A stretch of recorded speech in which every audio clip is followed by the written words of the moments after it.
Welcome. Next stop, the Fashion Bunker. Please sit back, relax and enjoy your journey.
Hello?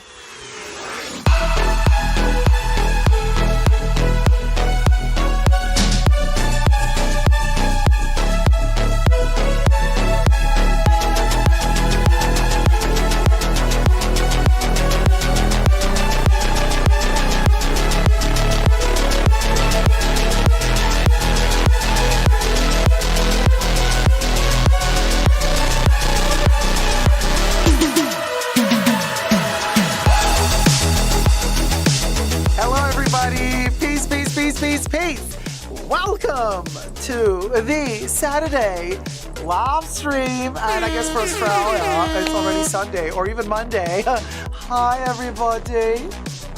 How's it going?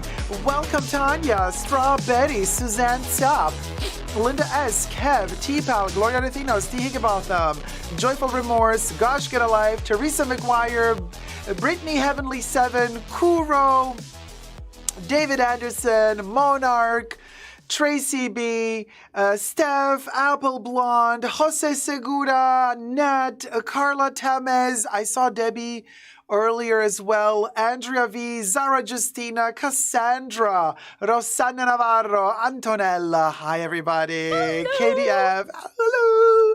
Hello, everybody. How's it going? Resology. Frozen Luxury, Corey Kate. We got over 100 people in a room. There's 90 people in a room.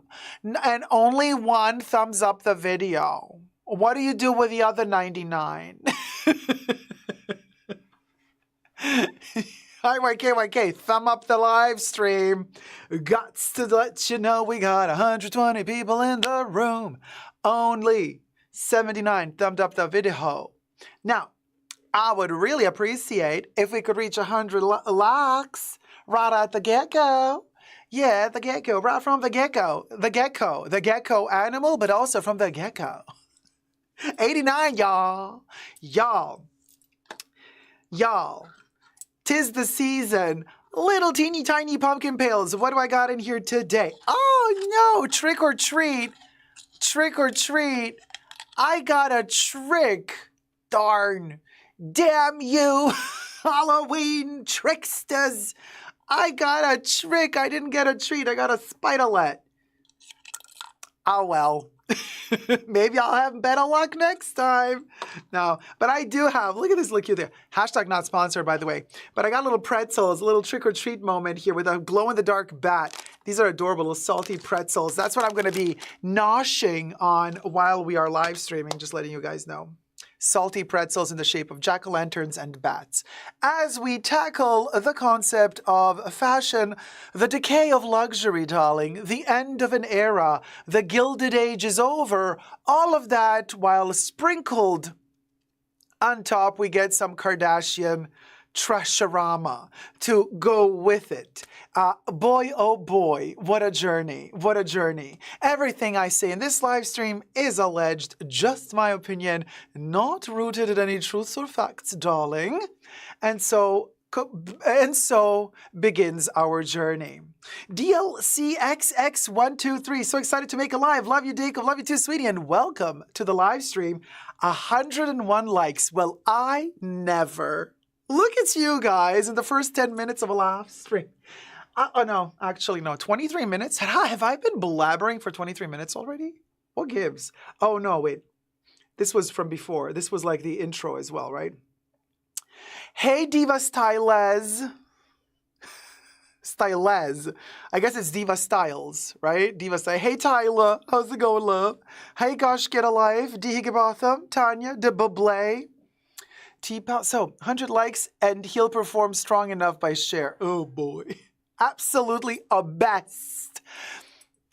Listen, we got our, the shield of shame. We got our little frisbee of shame here. But I was thinking to kind of zhuzh it up a little bit for Halloween season, So it is orange like a pumpkin. But then I thought we could also actually have a pumpkin. Okay, it has a green thing here. But we also can have the actual pumpkin of shame. You know what I mean? Woo! 'Tis the season. Why not? I thought to myself, it doesn't really work as a mask because it doesn't have a nose. So it kind of like squishes the nose. But we could just like lift it up ever so elegantly and affluently. Right, Anna, and your followers who say that I should leave fashion only to women and I should not talk about fashion because I doth have a dangly bit that makes me... Who would have thought that dangly appendages allow you to or not to talk about fashion? Oh, Annabay, I think your followers need a little bit more education. Maybe they should pay for more courses from you, just to kind of, so you can teach them more into the etiquette of being affluent and elegant, because leaving the comments that they're leaving on my channel, honey, ain't nothing elegant and affluent about that. So Annabay, this mask of shade is for your subbies. Yes. Shade. The shade. Ricochet. So anyway, yes, one of Anna's followers. Hi, Grace Chen. Yes, it was one of Anna Bay's minions, darling. So anyway, I ain't afraid of a little confrontation, honey. It's good entertainment, good television. As Joan Rivers would say, it makes for good TV, but it is shitty. I added, but it is shitty. But anyway, Bible-believing Christian, how's it going, sweetie? My husband and I wore our Super Jacob t-shirts to a concert the other night. I sent you a pic via Instagram messages. Several people asked about them, so we shared your channel with... Oh, man, thank you so much. Hold on. DMs are open. Where did you send it to me? On which Insta?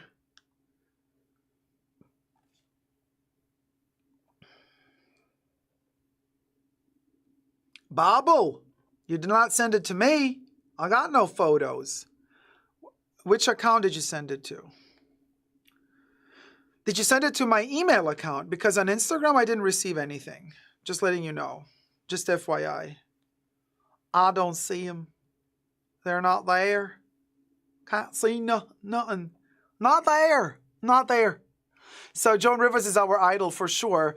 But thank you so much, sweetie. Speaking of merch, 'tis the season, and I got the brand new merch. Yub and Oxen Ferret, Dying Ferret, Begging Ferret.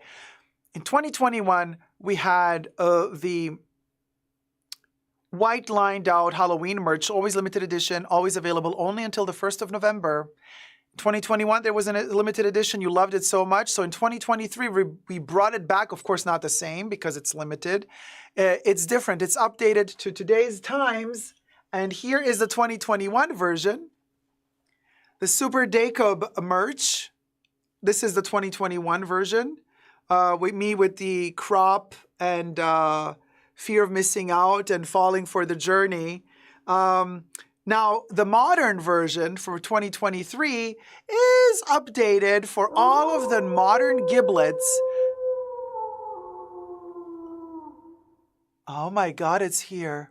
The merch is here.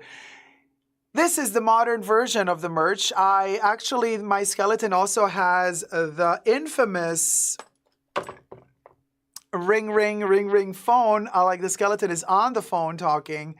Instead of the crop now, there is the frisbee of shame. We also got a ferret at the feet of this new skeleton Jacob. But not just that. Oh no, we got the Wugo hiding in the scythe of this particular Grim Reaper-esque figure. And then we got the living ferret and the dying ferret inscriptions, as well as other hidden elements to look forward to. Now, it is available at www.superjacob.com, but also on several Amazons worldwide. Not every country has it, but if you do have Amazon Prime, you do get free shipping.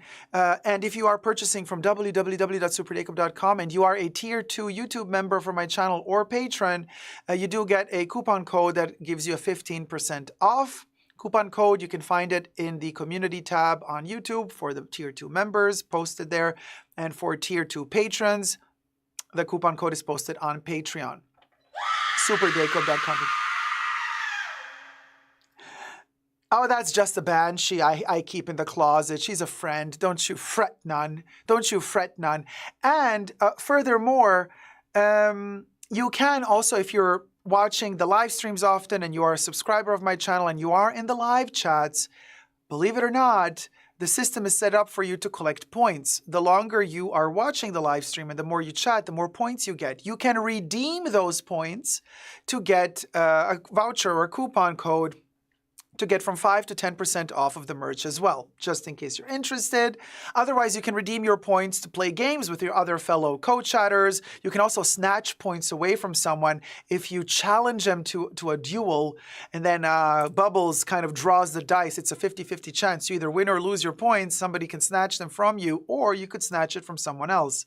But you can also play other games with each other and also redeem points to make here on the screen appear certain GIFs that are actually called GIFs, go figure, memes or memes. Memes. Yeah, somebody calls them memes as well. Holy crap, I have serious points. Yes, Corey Emerson, you have serious points. Ha! Teresa Herman McGuire just became a patron. Well, thank you so much, my love, Terry. Merci beaucoup, darling. Merci beaucoup. We got one heck of a show today for you. We're going to talk about the Kardashians. We're going to talk about Chanel. We're going to talk about the end of the Gilded Age of fashion. And we're also going to do a special little reveal unboxing. Yes, new bags have arrived in the bunker. We're going to talk about that as well. And then what else I got on my little luxury list here? Oh. Let's begin with this. Now, I don't know if this is worthy of a video per se, because I don't know if my channel is yet ready to talk about retirement, but I know that a lot of my viewers have already retired, and I do believe that it is really interesting to talk about the new numbers that are in America, at least. So I got this. Well, I can't flip it around, but I do have one. This is like a Sharpie board, eraser board. So I have all my notes written here. Listen, I don't want to pull a Biden, okay? Flip it around, show you my notes, and then you take a screenshot, and then like you read like, Jacob enters the fashion bunker. Jacob, sit down, lift your head up, smile to the camera, say welcome. We're not going to do that today, but I do have all my notes written here, and yes, so I have here the new magic number for retirement in the USA. This is so fascinating to me. Actually, you know what? Let's film this because this is so funny.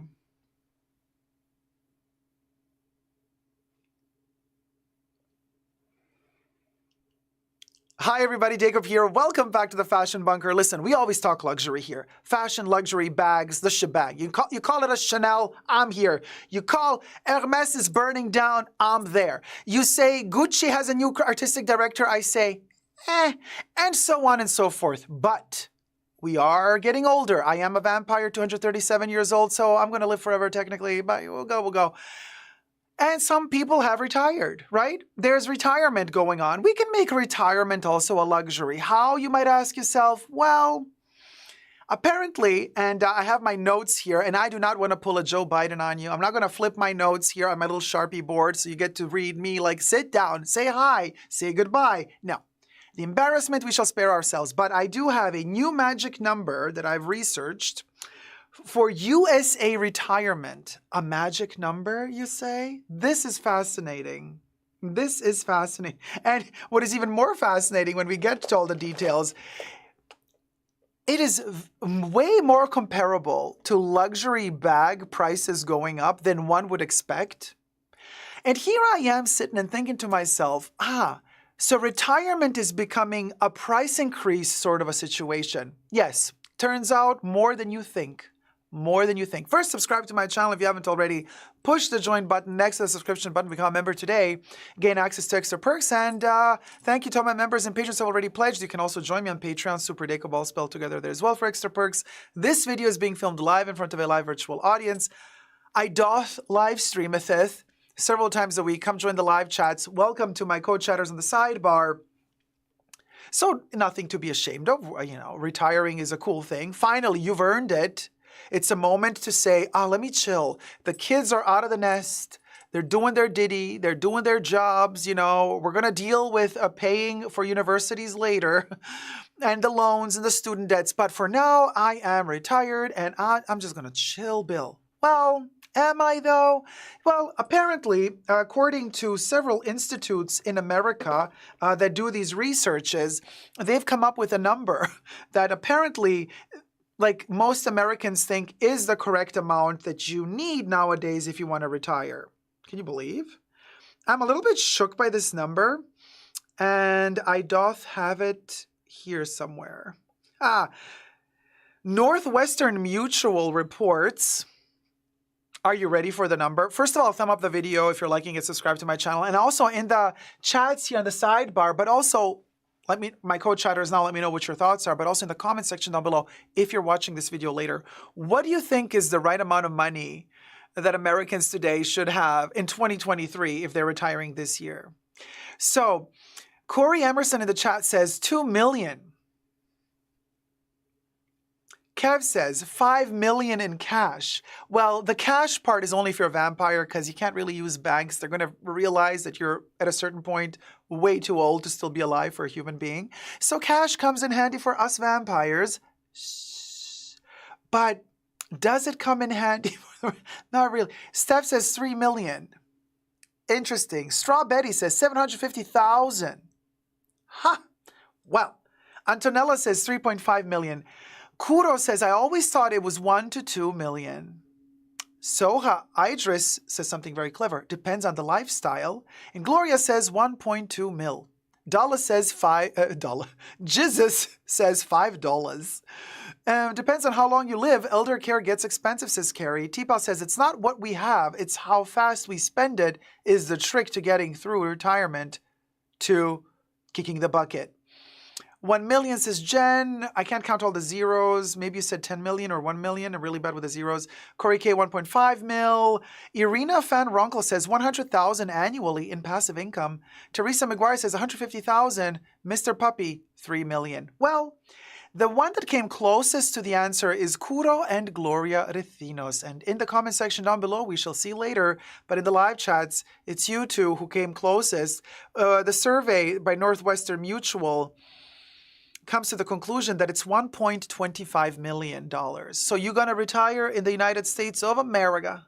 Also depends which state you're retiring in, because, you know, Los Angeles, honey. New York, honey. Now, if you're a witch retiring in Salem, Massachusetts, you might need a bit less money. In Kentucky, you might need a little bit less money. But New York, you're going to need a lot of money. Now, but this is the average, 1.25 million. And this is a lot to have like saved up and the money's ready to go. Once you retire, you already got a 1.25 million to retire. But that's not really what shook me. Yes, it was shocking to me because most of us don't got that money. But what was really shocking to me is the continuation of the sentence that I'm going to reveal to you now, which makes it like, to me, sound like, oh, we're going to buy a bag. We're going to buy a Chanel bag. Well, it says that 1.25 million for 2023 is a 20% increase from just a year ago. So in 2022, okay, you needed 20% less. And in 2023, now you need 20% more. Everything I say in this video is for entertainment purposes only, not rooted in truths or facts. Everything's alleged and just my opinion. I ain't giving you any financial advice here, okay? I'm just talking about bags as a retirement fund. The craziest way a luxury addict like myself would talk. But think about it. They've increased the minimum that we apparently allegedly need to retire by 20%. Isn't that like the percentage Chanel bags go up a year? You know, between the 3-4 price increases they do a year, it adds up to be 20%. Sometimes even more than 20%. I was shook. I was shook. So I'm like, oh, wow. So hold on a minute. Because things get worse. Of course, things get worse when it comes to, you know, finances and government, pension funds and all that stuff. Because I'm thinking to myself, well, but for all of us who are not retiring in 2023, uh-oh. Think about it. If this keeps going up 20% a year, by the time some of us retire, what are we talking about here? What are we talking about here? Are they going to tell us like, yeah, you're going to need 10 mil, like to retire? You know what I mean? Like in the year 2050, whatever. You know what I mean? In 2050, you're going to need 50 million. And so I'm thinking to myself, oh boy, this ain't good. This. So here's my girl math coming into play. And I'm thinking to myself, so what if, hear me out here, y'all, can we talk? What if the girl math comes in play? And I think to myself, well, let me do an investment sort of thing. Of course, this is no investment tips I'm giving you. I am just literally doing stand-up comedy right now, improvising as we speak, okay? What if I buy a luxury bag every year? Of course, I'm not allowed to use it. And I'm supposed to hope that the luxury bubble won't burst fully and that these bags will become more expensive in the future. We're talking Chanel, we're talking Hermes. What if that's the investment? What if I keep buying those and putting them aside, and then the year I retire, I start selling those? Will I have enough bags by the time I retire to be able to sell them all off once I retire to live a comfortable life? Or will I be too old once I retire to even know how to use current social media or whatever sort of platforms they're going to have once I retire to sell online?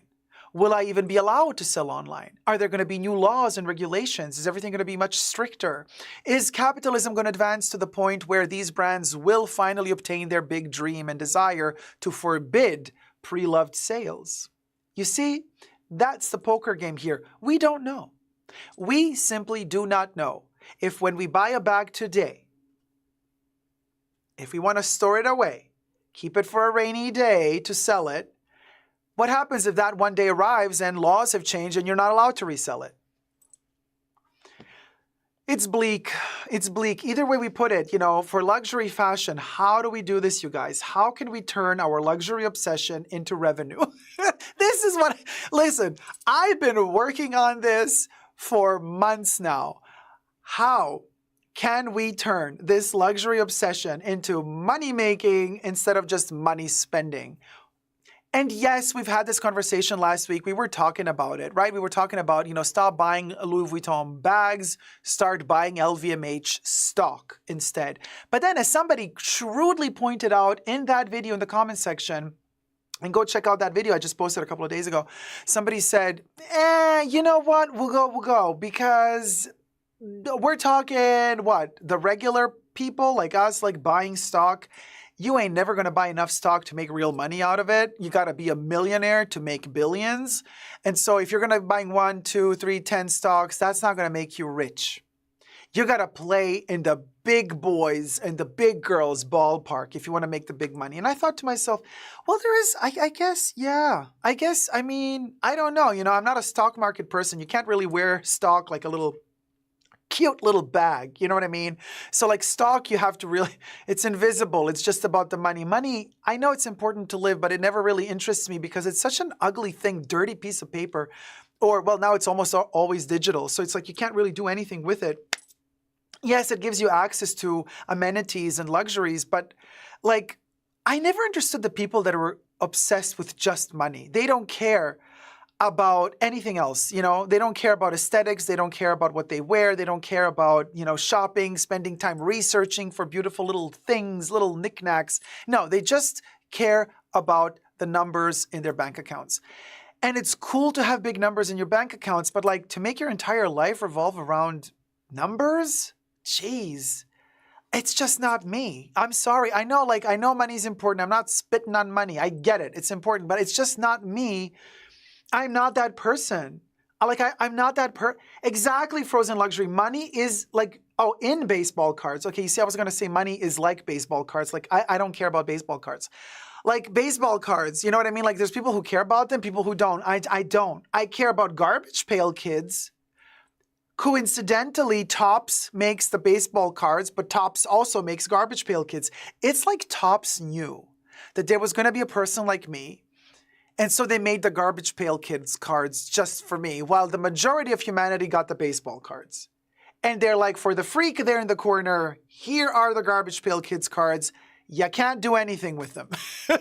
That's me. I am going to be that person. When I go shopping, I will find in that store, no matter what the store is, I will find the most useless piece of whatever, and I will fall in love with it, and I will buy it, and I will take it home, and I will treasure it, and it will be garbage, but it will be my treasure. That's me. So when you start talking to me about retirement, pension funds, the numbers, like 1.25 million in 2023 needed to retire, and then in 2050 or whatever, you're going to need 50 million, I just go and I say, okay, so either I'm going to continue living in denial that I will be okay, that everything will be okay, even though it won't, or I just go with the flow. I just go with the flow and I learn numbers and I'm like, okay, great. So let me just like forget all the things that make me happy in life. You know, the few things left that make me happy in life. Let's just forget about it and let's just like start talking numbers. I can't. I can't bring myself to do that. I just can't. I don't know. What is your guys' opinions? So it's kind of like what to do. Mass-produced luxury bags. I wouldn't count on it at all, says Thomas O'Sullivan. Interesting. Unique museum quality pieces could increase in value, says Thomas. Yori says, buy a small home, have a rental property or two, and learn to grow food. That's my very unglamorous advice to all. Yes, except buying homes nowadays has also become impossible. You need a couple million to buy a home. Like, okay, you're going to buy a home or you're going to retire? It's like, what's it going to be? Really intense. You better invest in treasuries and bonds, says Irina. Oh, Jen Har, member for 3 months, tier 1. Thank you so much for sending this super chat. Hope that my archives get me through my 401,000. What does that mean? Oh, years? Because you're a vampire as well? 401k. I don't know, you guys.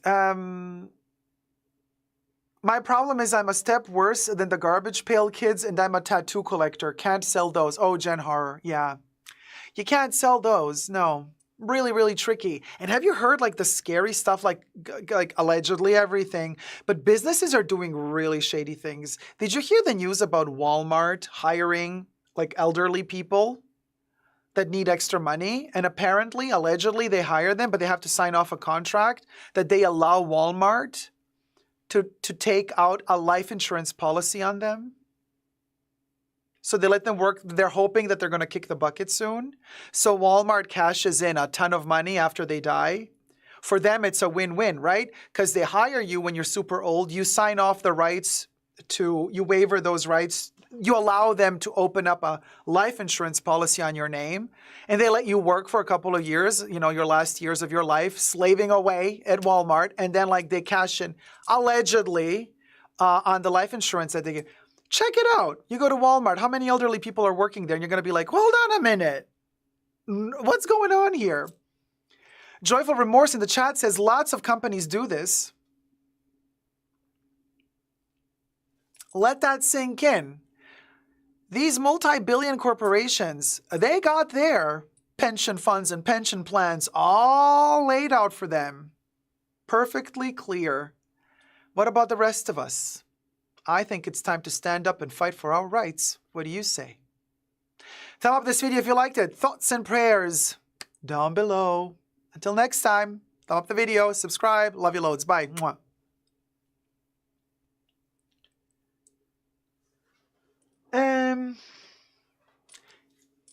I just wanted to make this video. Are we going to post it? I don't know. It's okay. We'll go. I just thought it was important to talk about this. I tried to make it funny, entertaining, but at the same time serious. It's like a blend of things to keep you till the end of the video, but also deliver some substance if possible. And of course, David, fight for your right to partay. There you go. Thomas, yeah, you went to a retirement seminar this week. It was shocking and grim. Yeah. Thumb up the live stream, y'all. Life is hard. Definitely is. Speaking of life is hard, tip your host, because life is hard. If you enjoy the show, tip your host. Pension retirement fund right here. Right here. Thank you, Jen. Now we're playing the notifications after the video was recorded.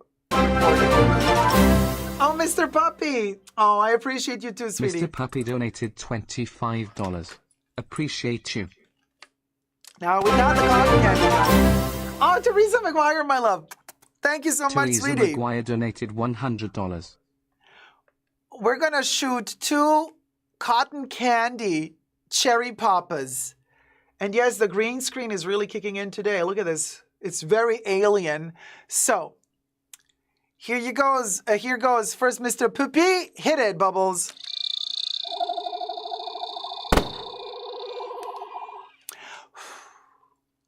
Oh, titillating. Thank you so much.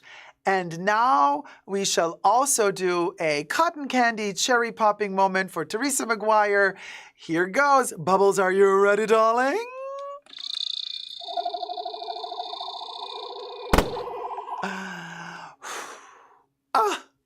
Thank you guys so much. Well, that was great. We start off with a banger, with a zinger, with a zanger. And speaking of getting a little bit older, I'm living in denial too, Smurfette. Look at me. Buying Halloween decor while I should be spending that money on others. But no, I prefer this. I prefer the all-seeing eyeball. Okay.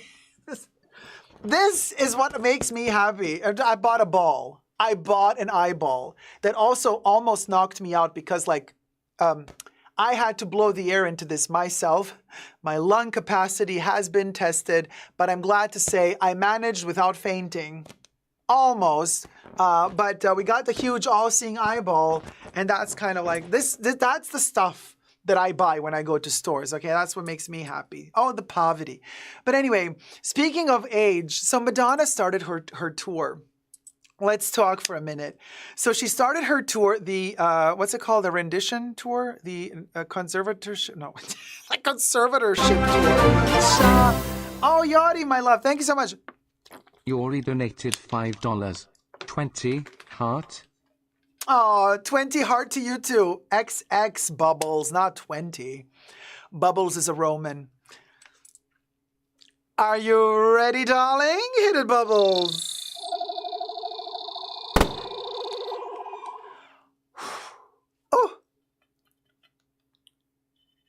Just the tip. Thank you so much, sweetie.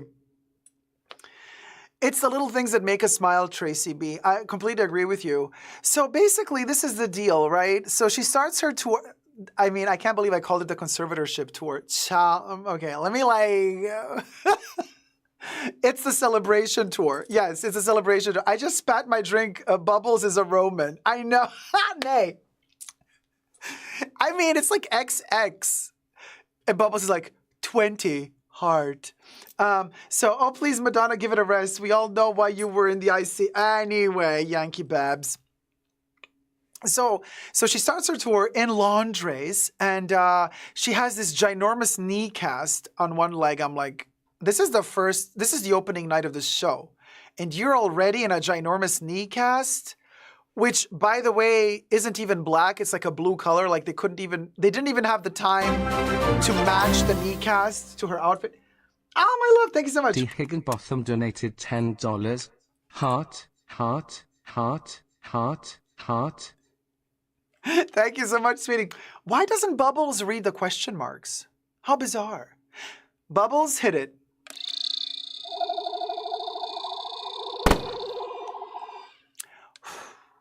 Ah, don't we just love the cotton candy? And this one is sugar-free. So it's a healthy cotton candy. It's a spiritual cotton candy. It's the best kind of cotton candy. So anyway, so there she is with this knee cast, and I'm thinking to myself, wow, this is the first show opening night, and is she done? You know, she's like, we'll go, guys. And I'm like, okay, well, the lucky few that went to the first show, congratulations, y'all. And for the rest of you, I hope you get your money back. Well, but anyway, I'm wishing Madonna all the success and the fun on this tour. All jokes aside, I wish her a prosperous career, and great success on this tour. So we'll go. Seems the butt implants are gone. Oh, really? Yodi's like, Thomas, I'm laughing so hard. Let's go. Thumb up the live stream. The question marks were pumpkins. Oh. So the question mark, so maybe The system here cannot read those emojis. Yes, Madonna has memed herself. It's so strange. Oh, yes. She already done had herses. You best believe. Now, speaking of done already had herses, are you guys ready for a moment with Freddie? So we're going to, sum up the live stream, guys. And then I also want to say, speaking of crazy decision-making and business opportunities and what people expect, I guess the leitmotif of this live stream is going to be pension funds. We've had the opening conversation about pension funds. Then we're talking about Madonna retirement. I think she's performing. I think she's doing this tour to collect some funds for her kids' pension funds as well, because at this point it's like hanging by a loose thread. She's like falling apart. So her celebration tour it should be called the retirement fund tour. And then moving on to another retirement fund conversation and pension. Let's talk about Kim Kardashian for a second. Where is my thing? Talk about it, talk about it, talk about it, talk about it. Okay. So, where are you? Where are you? Oh, there she is. All right. Hit it, Bublé. No, not Freddy Krueger, Debbie.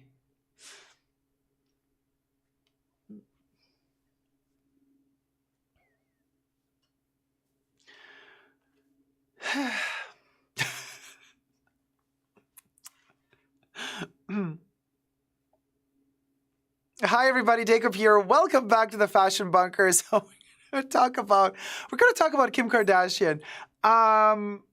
So we're talking about pension funds and retirements, because you got to start thinking about it at a certain point in life. Everybody has to start thinking about it. And we were talking about what the calculation is for America in another video I just made, American citizen on average, how much money do you need to actually retire? How much money in 2023 would you need? And if you want to know about that, go check out my other video where I talk about that. But so Kim Kardashian comes to mind with her retirement fund.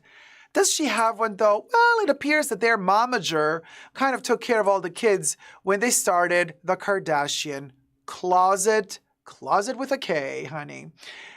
Let's get to it and look at that sort of money earning, cash grabbing machine that's going on. And how does Chanel play a factor in all of this, including Monica Lewinsky? Oh my God, the drama. This is going to be one of those videos. First, subscribe to my channel if you haven't already. Push the join button next to the subscription button. Become a member today. Gain access to extra perks. You can also join me on Patreon. Super Jacob all spelled together there as well for extra perks. Thank you to my members and patrons who have already pledged. This video is being filmed live in front of a live virtual audience. I live stream several times a week, so you're all welcome to join the live chats. And everything I say in this video is for entertainment purposes only, not rooted in truths or facts. Everything's alleged and just my opinion. Okay? Now, the closet with a K, where the Kardashians are selling their giblets, leftovers, and scraps. So now the world seems to be shocked, or at least Yahoo.com news reports Kim Kardashian selling 10,000 $10,000 used Chanel sweater. Oh, this is Kim K. For those of you who don't know, this is, I think at this point, I think this is Kim Kardashian, because allegedly it's her. I mean, parts of her are still her. You know what I mean? So I guess it's partially Kim Kardashian. I don't know. Call her whatever you want, right? But so at this point, used Chanel sweater for $10,000. Now let me show you the Chanel sweater. Now here's the kicker about all of this. All right, so this is from the 90s, right about 1995, prêt-à-porter, it's vintage. They call it super rare. The Kardashians call everything that they're selling on their website super rare. Super rare.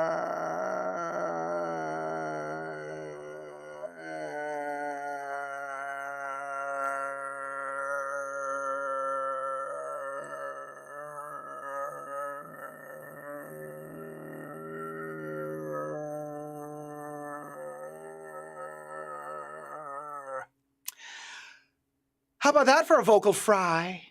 So anyway, where was I? So this is 10K, but here's the joke, y'all. Apparently in the description of the piece they say, well, there's a stain on the little jacket. Now, stain on the sleeve. Now, I mean,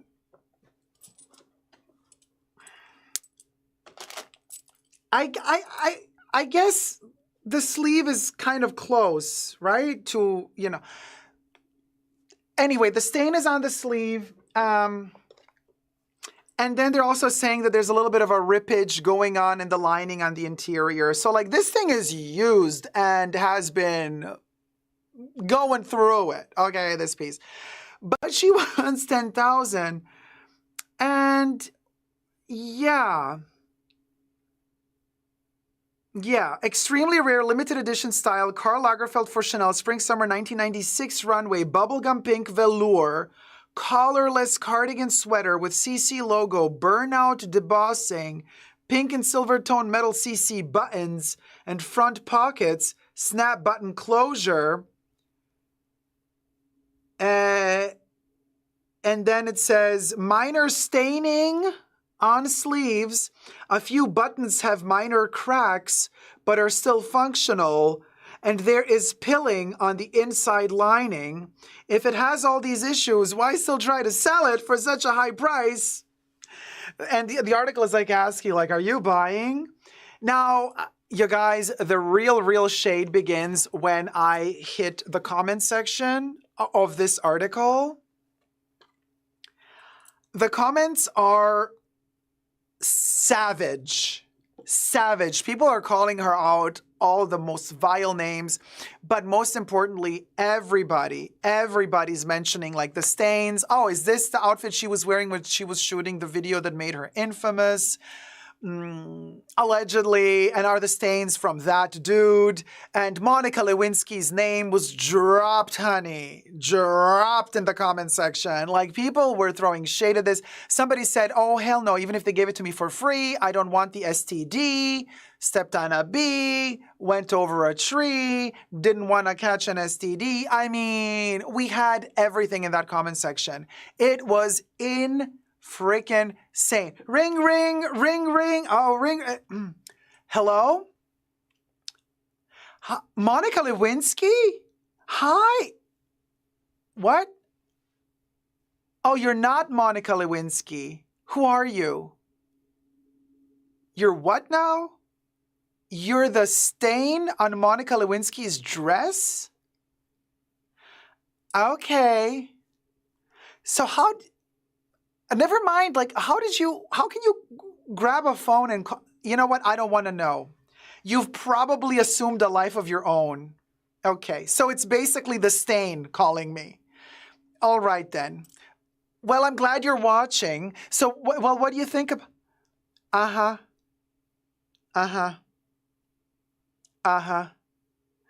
Gotcha. Yes. So I should not compare this stain to you because this stain gives the Monica Lewinsky stain a bad name. And that's saying something coming from you, Miss Stain. Yes. You want to open an association for the protection of political stains on dresses? No. If I'm willing to endorse it? No, how could I endorse a stain? Well, you know what they say, stay out of politics if you want to entertain. If you want to enter stain, hello? Hello? Monica Stain hung up on me. All right, then. Moving on to the next outfit that Kim Kardashian wants to sell. So the next one is a Versace, okay? It's a Versace. And the article is so shady. The article calls this boring white jumpsuit initially cost $12,000. I wouldn't say it's boring. I would say I could understand why she would want to sell it, though. It seems like it's really hard to take it off easily. I know. Take me to jail. I'll put on my mask of shame. Listen. Take me to jail. Okay, take me now. I'm going. So anyway. So even this one, so they're making fun of this one and saying, oh, they say like, she wanted originally $12,495 for it, but in her gracious mercy, and I'm quoting, in her gracious mercy, she decided to take pity on her fans and cut the price to $9,370. And the jumpsuit was described as rare, but has minor signs of wear due to age. Age, pension fund, selling the clothes, $10K for the sweater, $10K for the jumpsuit, you know, with taxes. I'm like, this is the pension fund. This is the pension fund. Oh, the charity of it all. The charity of it all. And let me show you the next one. This is just a few. Now this one is particularly interesting. You could say, we'll go, you know, but then it's Balenciaga. Huh. Well, what do you know? And this one, oh, again, they're describing it as extremely rare on the Closet with a K. Limited edition style, multicolored, tonal blue and black, glass beaded and sequined embroidered hourglass double-breasted coat with oversized structured shoulders, pocket detailing, waist bump, hourglass detailing, and navy buttons, double hook and eye, and a button closure. $6,495. It was initially, the price tag was initially $12,995. So call a spade, Kim. It's $13,000 plus tax, but is now on sale for half its original price. The piece promises excellent condition. However, Kim cautions us that it is heavy, weighing at nearly 7 pounds. Now, did she go down half off for this dress, for this coat, because it's Balenciaga? Why is she still selling Balenciaga? Why is she even dealing with them after all the scandalous situation? Why is she still modeling for them? Why is she still on the photos of their upcoming spring-summer 2024 ad campaign? Girl, we have questions. We have questions. She's a mother of what, 4, 5, 6, I don't know how many. And she's endorsing Balenciaga? And I have made a video explaining the situation with Balenciaga in depth. So before the lemmings come out of the woodwork and start throwing shade at me for not knowing what I'm talking about, I know what I'm talking about very well, darling. Go check out my videos and maybe you get to learn a thing or two as well. So anyway, the Manny Henny. This is the retirement fund if I ever saw one myself. Yes, of course, they buy properties. They got a lot of stuff. They got royalties coming in from the sales. They got makeup products, fashion. I mean, they got a ton. And as if that money weren't enough, we got the Closet with a K. Kim Kardashian Closet, the KKK of it all. Thoughts and prayers down below. Until next time. Subscribe, thumbs up, and never give up on love. Bye. Oh.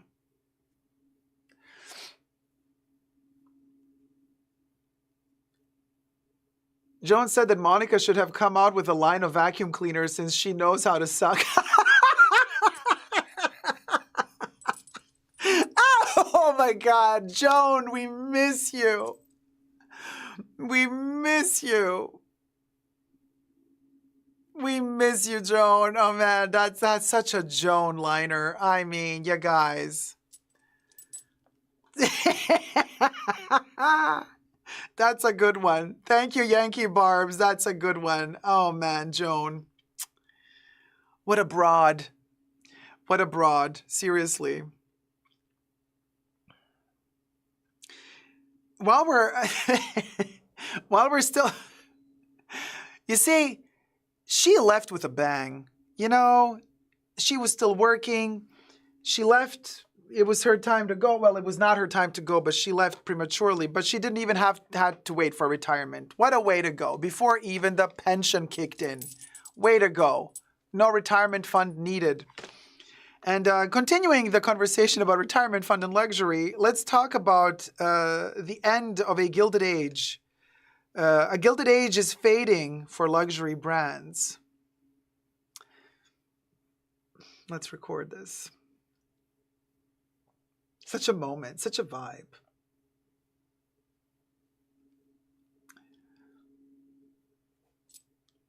Well, well, well. So it would appear that the gilded age of luxury and the money-making for the big brands is fading. That fading gilded age. Let's talk about what is going down literally in this video. Welcome to my channel, Super Jacob here. Today, I would like to ask you to push the subscription button and the join button next to the subscription button. Become a member today, get access to extra perks. You can also join me on Patreon, Super Jacob all spelled together there as well for extra perks. Thank you to my members and patrons who already pledged. This video is being filmed live in front of a live virtual audience. I live stream several times a week, and you're all invited to join and partake in the fun. Whoop, whoop. Hi, everybody. Welcome to my co-chatters in the live chats. Cambridge News. Cambridge, not Cambridge, not the university, but the Cambridge with a cane, like the cane, the Walker cane, but with a K, not with a C. I wonder if the Kardashians are part of this. Who knows? Anyway, the title reads, "A Gilded Age is Fading for Luxury Brands," and of course the conversation veers and steers towards the pension fund for Mr. Bernard Arnault, the owner or co-owner of the LVMH empire, darling. Now, go check out my other video, also available on my channel, where I talk about the third quarter earnings and stock revenue report for LVMH in 2023. Doom and gloom, baby. It seems like they're losing money. Well, they're still earning money, but they're losing it comparatively speaking to what their earnings were third quarter of last year and the years prior, when there was a boom in sales and money spending during the pandemic, as people were receiving those checks and were not really traveling a lot or spending money for anything else but staying home, surfing the internet, and ordering stuff online. For the most part. Well, those days are over. Those were also the days when most luxury brands that were in the higher tier started upping their prices ginormously, earning a lot more money, thinking, hey, this is a profitable time. Why not use and abuse the system to get as much money as possible? Milk that cow, in other words, as long as you can and for whatever it's worth. Well, now they're a little bit upset about the fact that they're losing the money. Honey, they're losing the money, honey, because people are not spending as much as they used to. So we're at a position now where the end of easy money is what they used to call it. Yes, the luxury world itself used to call it the easy money, is catching up with luxury brands. It took a long time, several years, almost 5 actually, because it started right before the pandemic with those huge price hikes. So the skills needed to protect their profit margins may be a bit rusty. So the article claims that a lot of these brands are so spoiled rotten, all they got to do is keep upping their prices, but not really care about maintaining quality control, maintaining quality of purchasing raw materials that have higher qualities and standards. No, they didn't need to do all that. All they needed to do was double, triple, quintuple, tentuple their productions, and they did, to earn as much money as possible. In fact, it is fascinating to note that in this article they also say that yes, hundreds of percentages times over have many of these brands upped their production, expanded their factories, expanded the amount of raw materials purchased to manufacture these goods throughout these years of the pandemic, while their prices were skyrocketing. So shares in the world's biggest luxury company, LVMH, Moet Hennessy, Louis Vuitton, fell 6% last week, Wednesday, after it reported a slowdown in sales for the third quarter the previous evening. Now, they grew sales by 9% for the 3 months through September, compared with a year ago, that sounds impressive, but the business was growing at almost double this pace in the second quarter. It's slowing down. It's half the speed now, less than half the speed. And most of the products of this particular conglomerate are collapsing in all major regions. 14% drop in sales at LVMH's wines and spirits divisions, okay? Shipments of cognac brands such as Hennessy have been weak, especially in the US. Interesting, interesting, interesting. Now, the sales by LVMH Business Group changes versus a year ago. I have here some of those kind of little tablets and little sketches that they make. And they are going in the minus, almost at minus 20% for wines and spirits. The fashion and leather goods is still major growth, specificity, minor growth, watches and jewelry. Those are the ones that are slowing down the most right after wines and spirits are watches and jewelry. Then perfumes and cosmetics. And then the best are fashion and leather goods. And then they have selective retailing, which can be a lot of different things. That is the highest earning factor at the moment. Selective retailing can also include what we've been talking about in my other videos, like, for example, opening up restaurants, bars, spa resorts, or special lounges at airports, luxury airports like Doha Airport in Qatar, where Louis Vuitton opened up an entire lounge area at the airport itself. Stuff like that is growing because people favor experiences to products, or so it seems at the moment.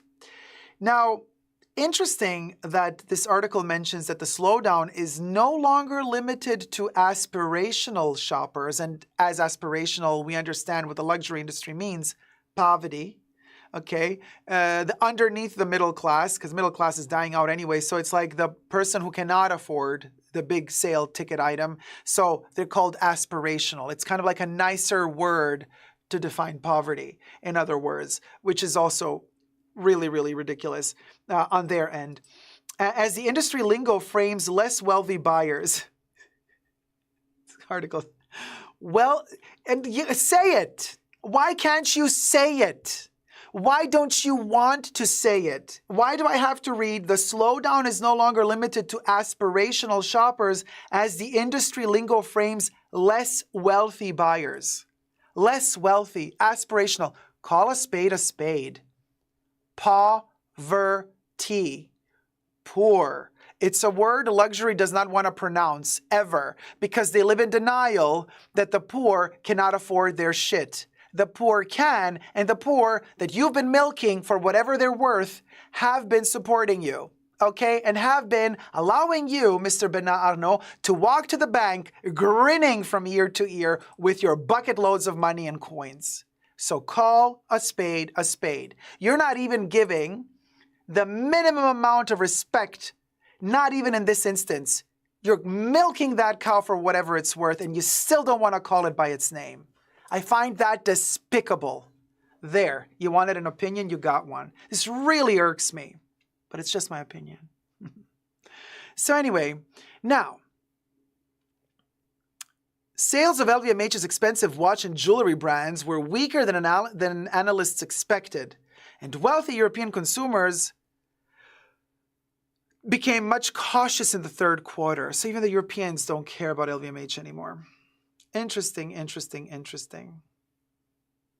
Interesting, interesting, interesting. And they also say they were expecting Chinese clients to buy more. No, China stopped. They're like, yay, pandemic is over even in China. You're allowed to travel again, travel all around Europe, buy our stuff. The Chinese are like, nah, thank you. No, not interested. No, not interested. So all of these luxury brands are like, oh, damn, we lost the Chinese. Yeah, you did. You did it yourself. Yeah. IYKYK. And then recently the entire luxury industry has fallen out of fashion with shareholders who at the start of the year expected a bigger surge in Chinese demand after the country lifted all pandemic restrictions. And this is why a lot of people started selling their stock. And then Bernard Arnault started buying up the stock that they were selling. Burberry and Gucci owner Kering also has issues. Burberry and Gucci, Kering. The slump may be more severe at weaker rivals, so they've lost even more money apparently at the stock market than LVMH. Very, very, very, very interesting. And here the article also says that due to demand of the product, like for example, last year, exceptionally strong sales helped these brands lift their prices by 8% on average, according to UBS estimates. Now, this pricing power has been a big draw for investors and boosted profit margins, but it's over for now, probably, they say. And they say you might think 8% is not a lot, but here's the really interesting point. They said that 4 years ago, leading up to the pandemic, prices rose only 1.2%, not 8% a year. That's a big difference. Prices used to go up 1.2% a year. Then as the pandemic started, doing what it did, they could afford to up 8% a year and even more in some cases. This is an average, by the way. This is an average. And then there's this one list that they're showing us here, the pre-pandemic and post-pandemic from 2016 to 2023, how the prices went up and down. And unfortunately, it's all green, and I'm using a green screen here, so I can't show you. But it basically was under 1% in 2016. It came close to 1% in 2017. By 2020, it jumped to 5%. Then it went down in 2021 to 3.5%. 2022 skyrocketed to 8%. And now in 2023, it's under 5% again. So it's slow, it's falling down. It's falling down. It's the end of an era for them. Not that they have any issues with it. They already have their billions saved in the bank. But interesting to note, we don't have to play these games anymore. We don't have to say, oh yeah, sure, I'll keep buying your bags even though now they're $1,000, $2,000, $3,000 more expensive. No, I don't think so. I don't think I will. No, I don't think I will. I think you just got a little bit too greedy for my taste. And the audacity to still have the audacity to tell us to our faces, yeah, prices have gone up because raw materials cost more now, and we have to source more, and labor has become more expensive. Girl, if all of these things have become more expensive, your profits would not be that much higher. And you want, like Mr. Vadheimer brothers, $5 billion in dividends in 2021/2022, which one of the 2 years, I can't remember. That's after you've paid everyone. That's after you've paid out all of your workers, all of your raw materials and everything. And you're still left with $5 billion? You didn't have to pay more for your raw materials after all, did you? Otherwise, you would have spent that money upping your quality control, upping the quality of your leathers. Instead, no, you kept that money. You can't just keep money if you owe money to the people who sold you the good quality raw materials that you're telling us cost more now to make. If you paid the people more that are working for you, like you said, they're going to cost more to pay. Okay, after all that is said and done, you got $5 billion left over? Huh. And after you've paid taxes. Girl, I smell a rat. In the state of Denmark. And here's the funniest thing about all of this. Last month, LVMH, by the way, Bernard Arnault used to be the richest man in the world. He was kind of fighting with Elon Musk. First him, then Elon, then him, then Elon. But he was definitely Bernard Arnault and LVMH, richest company and richest man of Europe until last month. Guess who dethroned LVMH from their throne just a month ago? Dethroned as Europe's most valuable company. Guess by who? Novo Nordisk. You know who they are? The Danish pharmaceutical, something is rotten in the state of Denmark. Not just Shakespearean, but here you go. We'll go. Holistic, everything's connected. The Danish pharmaceutical company behind the weight loss drug Ozempic. Ozempic has just become the richest drug of Europe that pharmaceutical companies just earning more now than LVMH. Let that sink in for a second. But always drink your water, hydrate, and eat before you pop a pill. Everything I said in this video was for entertainment purposes only, not rooted in truths or facts. Everything was alleged. Just my opinion. Let me know your thoughts down below. Thumb up this video and subscribe if you wish to see more. Love you loads. Take care. Bye. Mwah.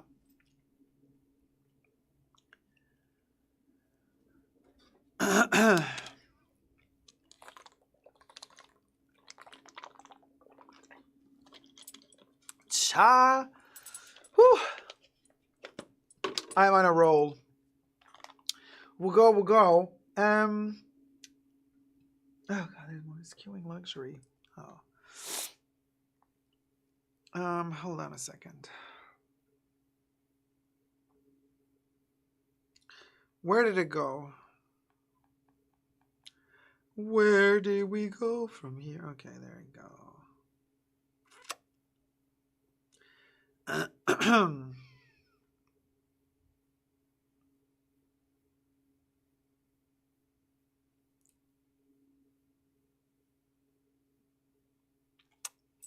Okay, let's do the next one. Ooh.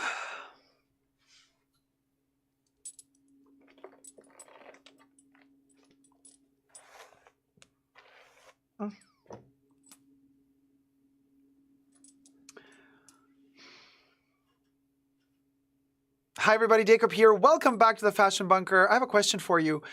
In luxury terms, for fashion luxury, is queuing up to enter a luxury boutique considered luxury? Is that luxury to stay in line for half an hour, 40 minutes to enter a luxury boutique? Is that luxury? Let's talk about this and what the alternative might be. But first, subscribe to my channel here on YouTube. You can push the join button next to the subscription button. Become a member today and gain access to extra perks. You can also join me on Patreon, Super Jacob, all spelled together there as well for extra perks. This video is being filmed live in front of a live virtual audience. I live stream several times a week, so come join the live chats. And hi to my co-chatters. So here already in the chats, I hear Jack is like, hell no. No, period, says Rosology. Turns me off completely, says Nay. No, it's not luxury, says Gloria.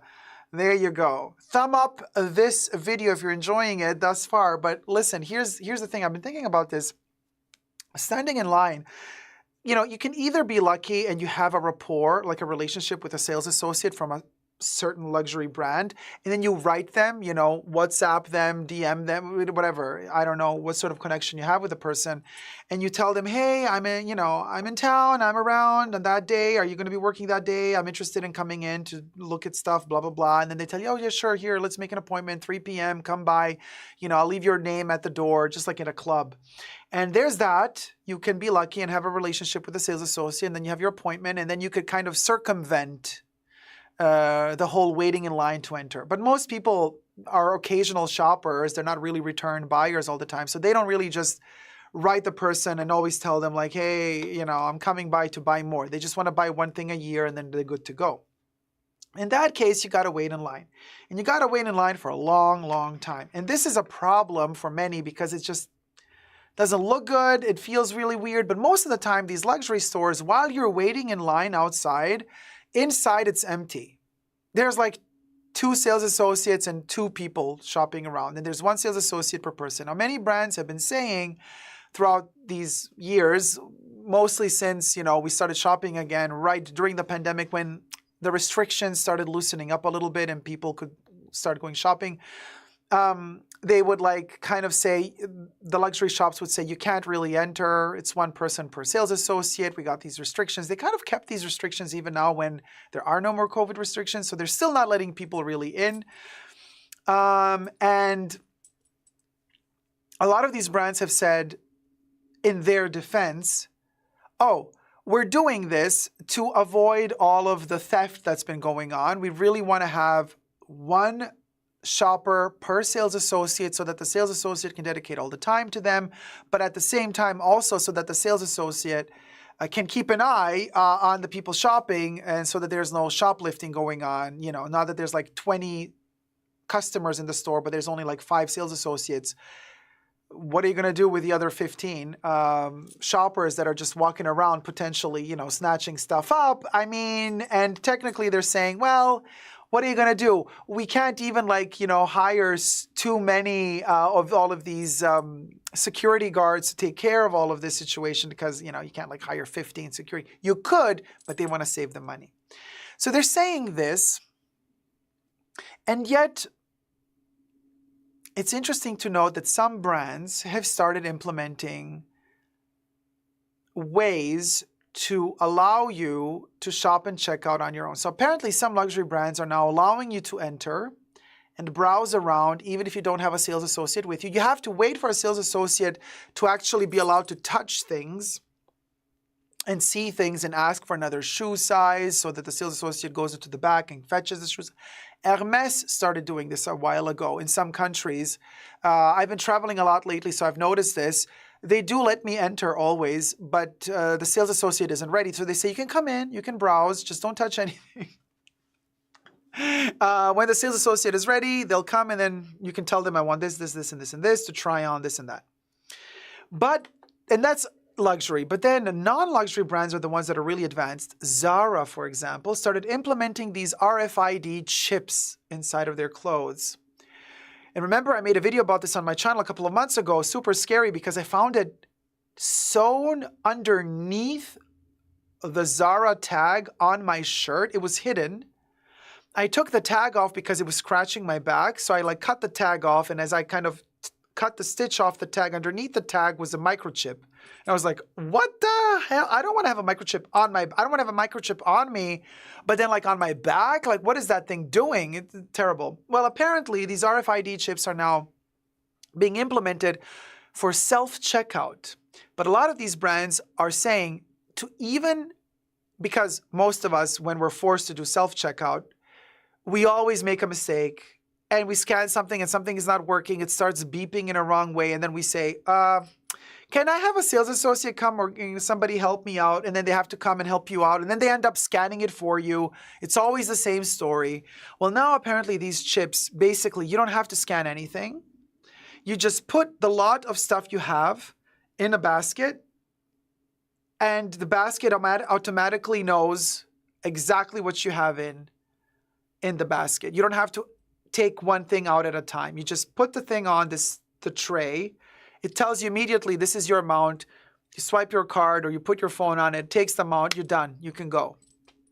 And apparently, some brands have started doing this. The RFID chips. Uniqlo started doing this. Who did self-checkout? I think Celine might have had a self-checkout somewhere, but don't quote me on this. So that is really interesting to see how luxury brands, the really, really high-end ones, are still so far from being ready for this. And they're so, and they want to have only some special clients in the store. They only want to have that luxury treatment. But then the image that they portray of like the masses queuing up to enter, maybe they might have thought a couple of years ago that that was a cute image because like, look how desirable we are. Look at the desirability. And then people got FOMO. Everybody wanted to have a piece of that pie. But now, quite frankly, as I've seen also from my live chats right here, everybody's disgusted by this. Nobody wants to stand in line. It's not attractive. When I see a queue of people queuing out in front of Louis or Dior or Hermes or Chanel or whatever, I'm like, hell no, I'm not going to stand in line. This is, no, thank you. And then for what? So that I can come in and you're going to charge me $10,000 for a shirt? No. You see, the payoff isn't there.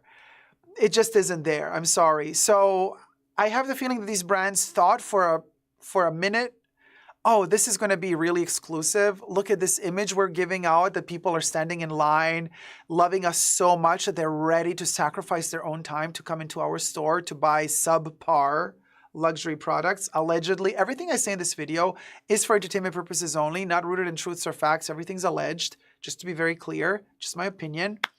But now the tide has turned and we're at this end of this gilded age of luxury where these luxury brands, higher-end luxury brands, really believe that they can get away with lowering their quality control but upping production and upping their prices all the time, not offering much of anything in return, really. Not much, if anything. Most of these brands also stopped offering you a little drink when you enter the store. Everything has become super stingy. They're giving out less samples, less perfume samples, less little cream samples. I remember a time when I would go to Louis back in 2016 and 2018. Whenever I would buy some, they would give me the full-blown bottle, the 10 ml luxury samples of their perfumes. Now it's like you have to buy something and you get the little tiny 1 milliliter, 2 milliliter spray bottle. They don't even stingy, stingy, stingy. You really need a good relationship with a sales associate nowadays for them to even offer you a drink or something while you're shopping and spending thousands.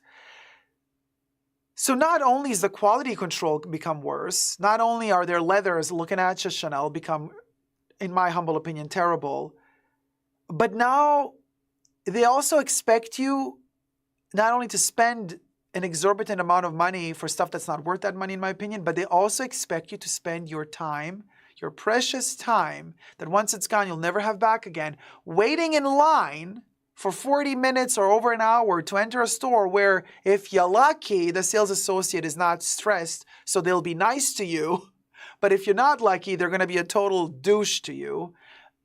And then they're going to give you the feeling that you should be so lucky that I'm allowing you to even purchase this piece. Look how lucky you are to be allowed to spend your hard-earned cash, your thousands of dollars, on this subpar, falling apart, leather-peeling, shenanigan, sad excuse of a luxury piece. This is how far we've sunk or sunken. Now we're at a point where we have to wake up, you guys. We have to wake up. And I can't, for the love of me, watch these so-called luxury YouTubers doing yet another one of those ridiculous, embarrassing unboxings. Seriously. Oh, I fell for the foam. I had to buy the latest Chanel bag, the Kelly Chanel bag. Girl, you're embarrassing yourself. Anyway, let me know your thoughts down below, seriously, because anyway, it's just so annoying. Oh yeah, KDB also says, some of these luxury brands were recently robbed. Imagine waiting in line and robbers just bust through and sweep the shelves. Now that's luxury. In San Francisco, says Katie. Yes, it literally happens often, more and more now, Plus, regulations are changing. People don't want to risk their lives for a bag. Honestly. Like, who wants to risk their life because some dude runs in and snatches a couple of subpar quality leather bags and runs out the door?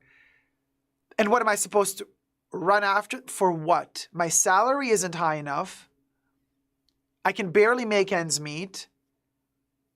To what? To save the bag so Mr. Bernard Arnault can sell it later? And in the process, I might get shot or stabbed or to death. Like, nobody in their sane mind would jump in to try to prevent these robbers. Nobody in their sane mind. What for? Who for? Who for? Who are you protecting here? You got to protect yourself. Because heaven knows these luxury brands have shown us that all they do is protect themselves.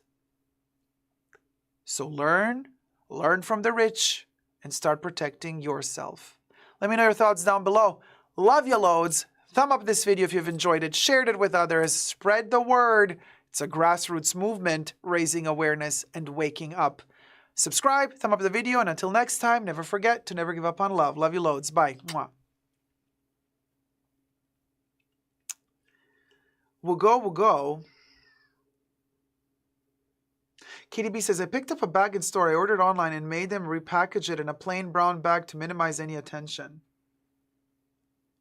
Yeah, I also hide stuff all the time. Teresa McGuire says, I have to use a wheelchair because of multiple sclerosis, and last thing I want to do is wait in line and be in pain from sitting a long time. I completely agree with you. And Teresa, quite frankly, they should have better service. And if they see a lady in a wheelchair or a gentleman in a wheelchair outside, their sales associates should be the first to come out and say, may I escort you in right away? You can jump the line. But they don't really do that. Some do, but most people, they just don't have the education. They just don't have the education anymore nowadays to even think about doing that. You know what I mean? People have just become vile. It's, you know what I mean? Yeah. Well, no, buying it online, you might get the subpar product. Oh, Amy, thank you so much, my love. Amy donated $50. Thank you for making me laugh so hard, Jacob.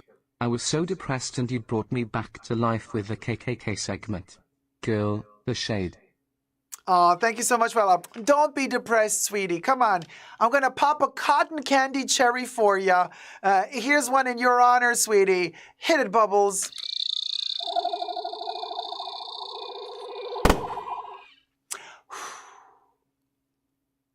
Was it good for you too, as it was for me?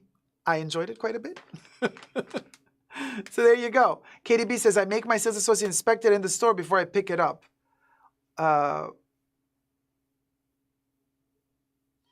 No, it's Kim Kardashian closet. Yeah, but so I made it very clear in the video what the 3 Ks stand for. But let's be very clear. It's all a word game. It's all a joke. Kim Kardashian closet. She spells closet with a K.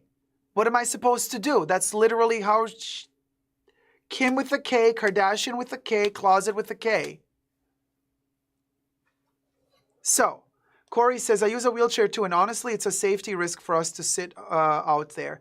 It's a risk for you to sit out there, Corey, and I'm telling you, they have to have a better education as a workforce. And when they see, and they should look through the window from time to time, and when they see a person in a wheelchair, they should come out and bring you in immediately to skip the line. It's the least they could do.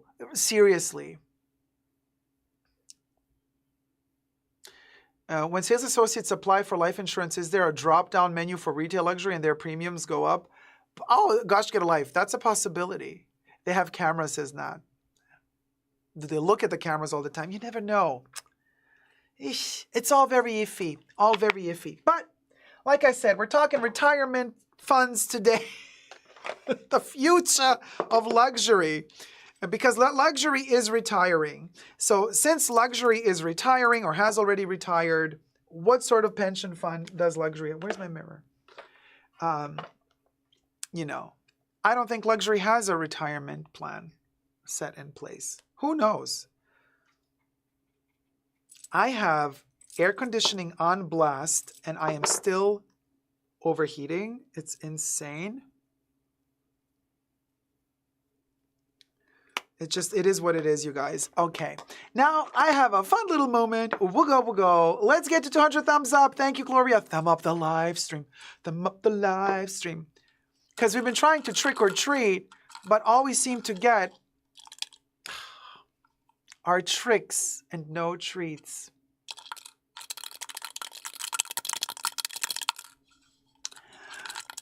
So I do have a fun little moment for you right now. So we're going to have a really cozy, heartwarming unboxing.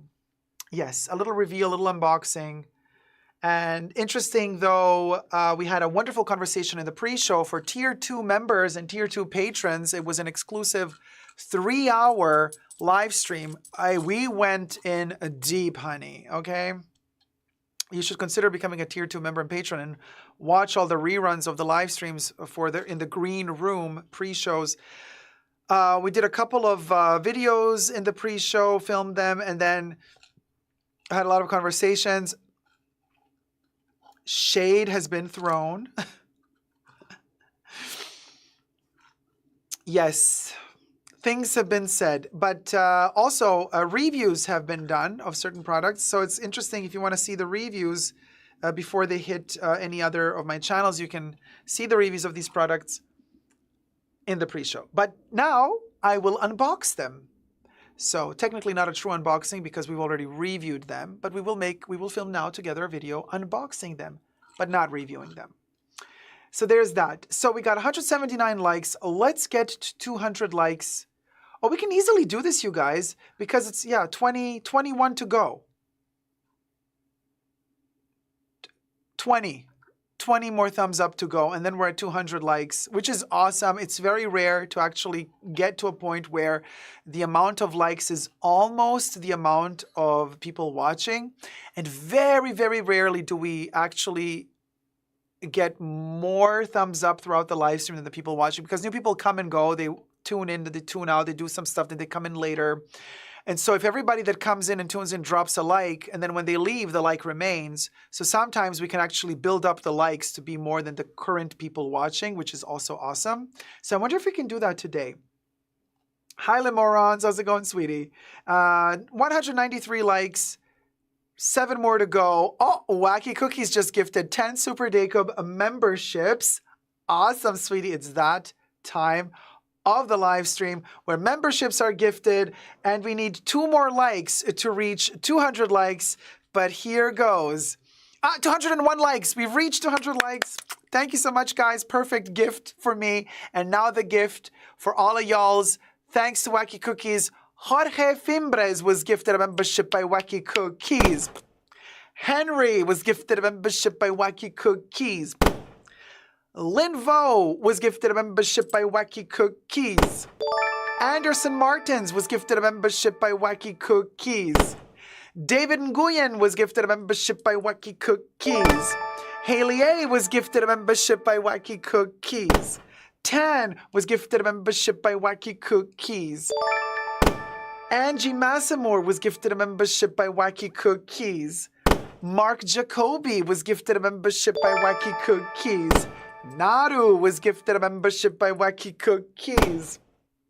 And it froze for me. It froze for me. Oh, we finished that one? Gloria Recinos gifted 5 Super Deco memberships. Lemorons was gifted a membership by Gloria Recinos. Danitza L was gifted a membership by Gloria Recinos. A1H was gifted a membership by Gloria Recinos. Tina was gifted a membership by Gloria Recinos. Adrienne Moore was gifted a membership by Gloria Recinos. Thank you guys so much. Thank you, and welcome to the new 15 Tier 1 members.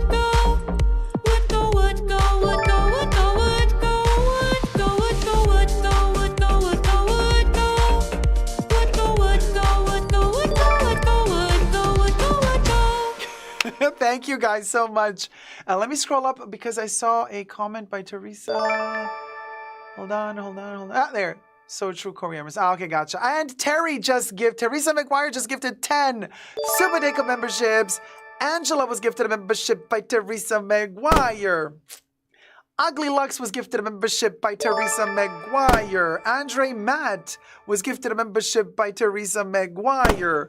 Leah was gifted a membership by Teresa McGuire. Patty J was gifted a membership by Teresa McGuire. Shireen was gifted a membership by Teresa McGuire. Leah Andrews was gifted a membership by Teresa McGuire. Betty was gifted a membership by Teresa McGuire.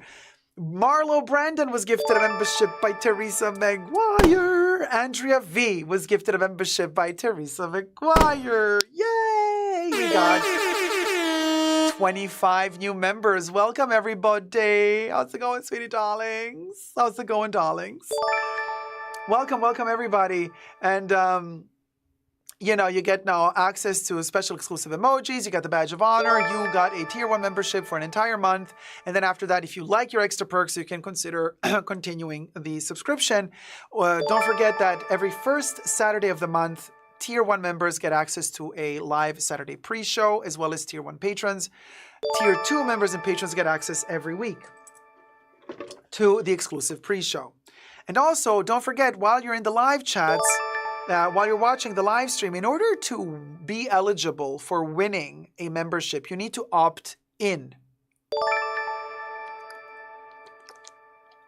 Woodwood, is it time for another new emoji? Kev, I think so. We just got to design it. Also, I want to say, Lemoron says, Deco membership offline videos are so much better and juicier to watch in planes than them Netflix. Lemorons will go. IYK. Definitely more juicy. The pre-shows are super juicy. And I just want to say, you guys, if you want to win the membership, you have to opt in, you know, like to receive gifts. And it's a kind of a thing. You got to kind of slide that you accept receiving gifts on this channel. And after you've accepted it, you automatically can be eligible for these random winning membership tickets that these lovely, lovely, lovely subscribers, members, patrons of the Fashion Bunker so generously gift to everybody. Yeah, love is having fun with the new emojis. Definitely. We're going to get new emojis. You know, it's already been really hard to finalize this because my computer kept dying on me. But to finalize the merch, which, by the way, this merch is available only until the 1st of November. So if you want to have the Fashion Bunker Halloween merch of 2023, this is the 2021 version, but let me show you the updated version for 2023. I can show you the back of the bomber jacket, maybe. That's not the merch. She packing some merch, but she not the merch. Hold on a second.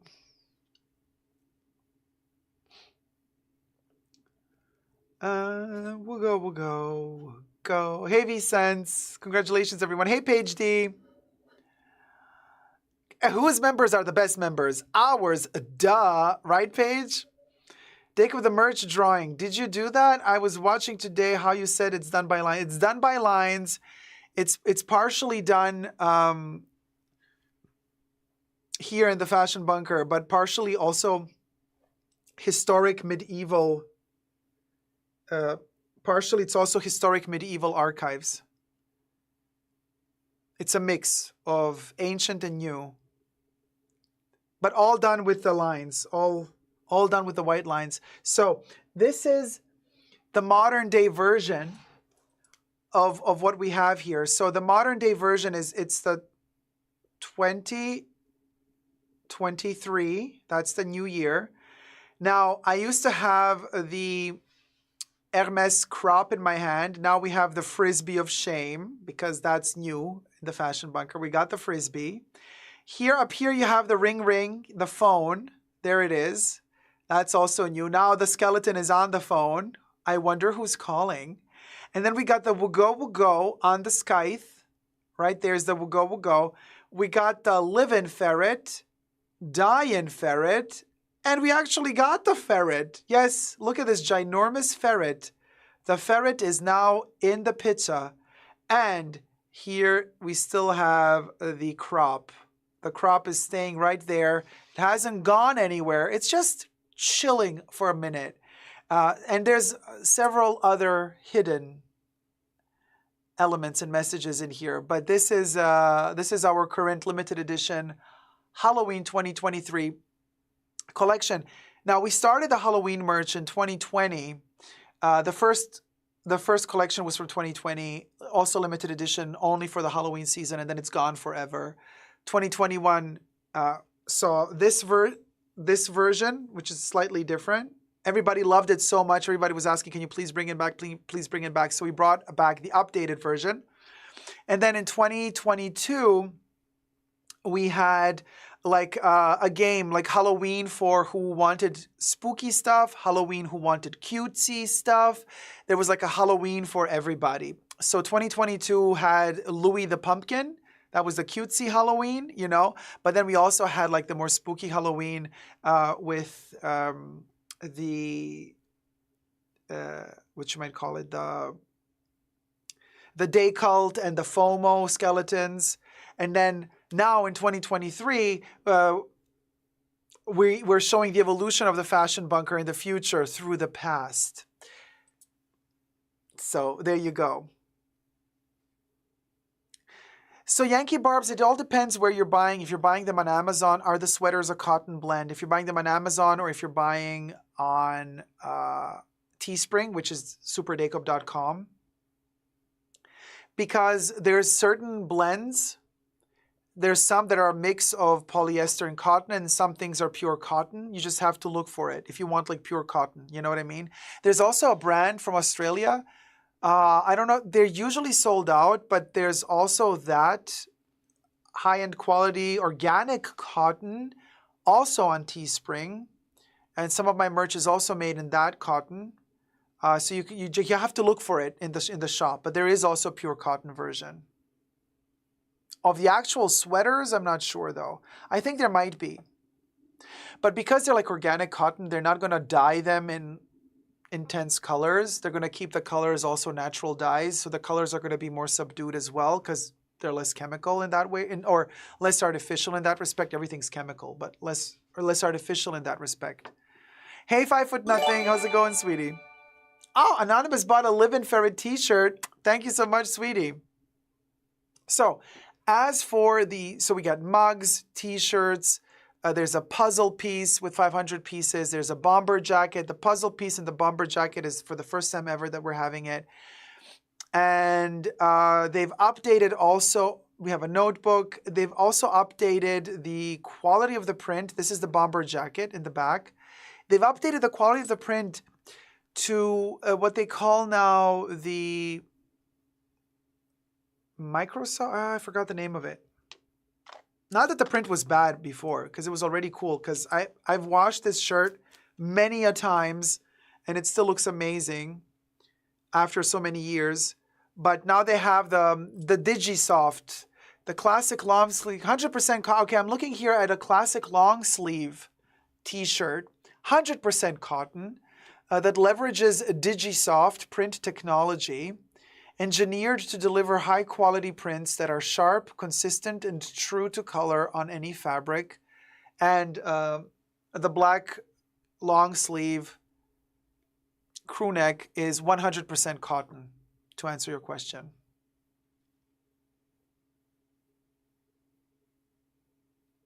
I don't know, Lemorons. I think because they don't care. They don't really care. Why can't luxury sales associates explain fabric like how Jacob explains the fabric of a t-shirt? Zubana. I completely agree with you. And I ask all the time. I go into the store. I'm like, hello, what's the material? And they're like, oh, I don't know. Check the tag. I'm like, really? Come on, dude. Like, you're selling this stuff for at least 6 months during, the season, as long as the collection is hanging in stores. Come on. Zubana. Anyway. Not that I'm against synthetic materials, but I would just like it to be done in a certain way. Like, for example, if you're vegan and you want to design something, you're going to make sure that the products have no animal things. Like Cassandra Peterson, for example, Elvira.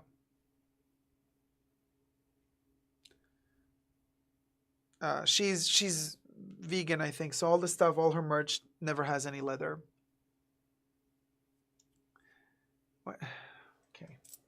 Hold on. So let me check on Amazon.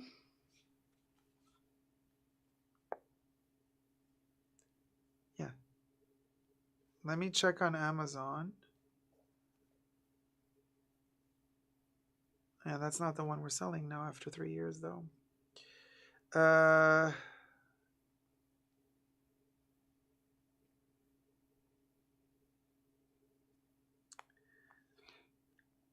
Okay, let me check.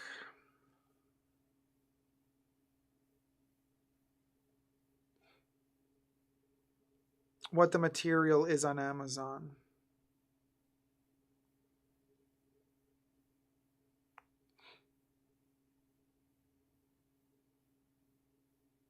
What?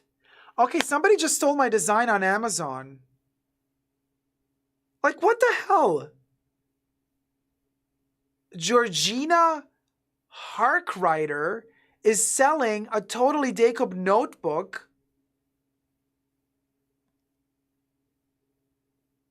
Ugh.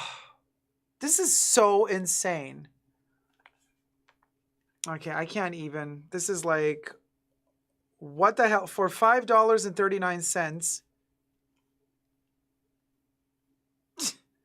Even on Amazon, they steal my designs. You guys, this is so annoying.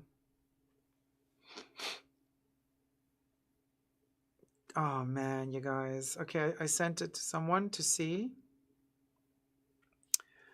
Cha. Cease and desist again, right?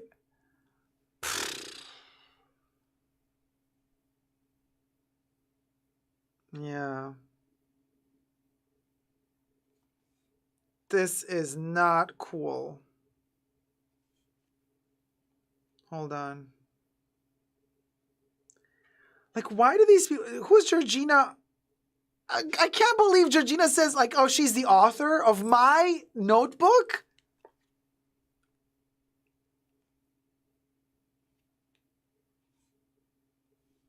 Somebody's making money.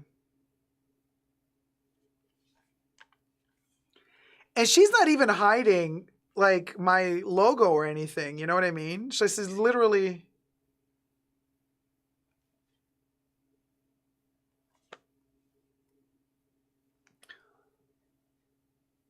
Literally, they're selling this.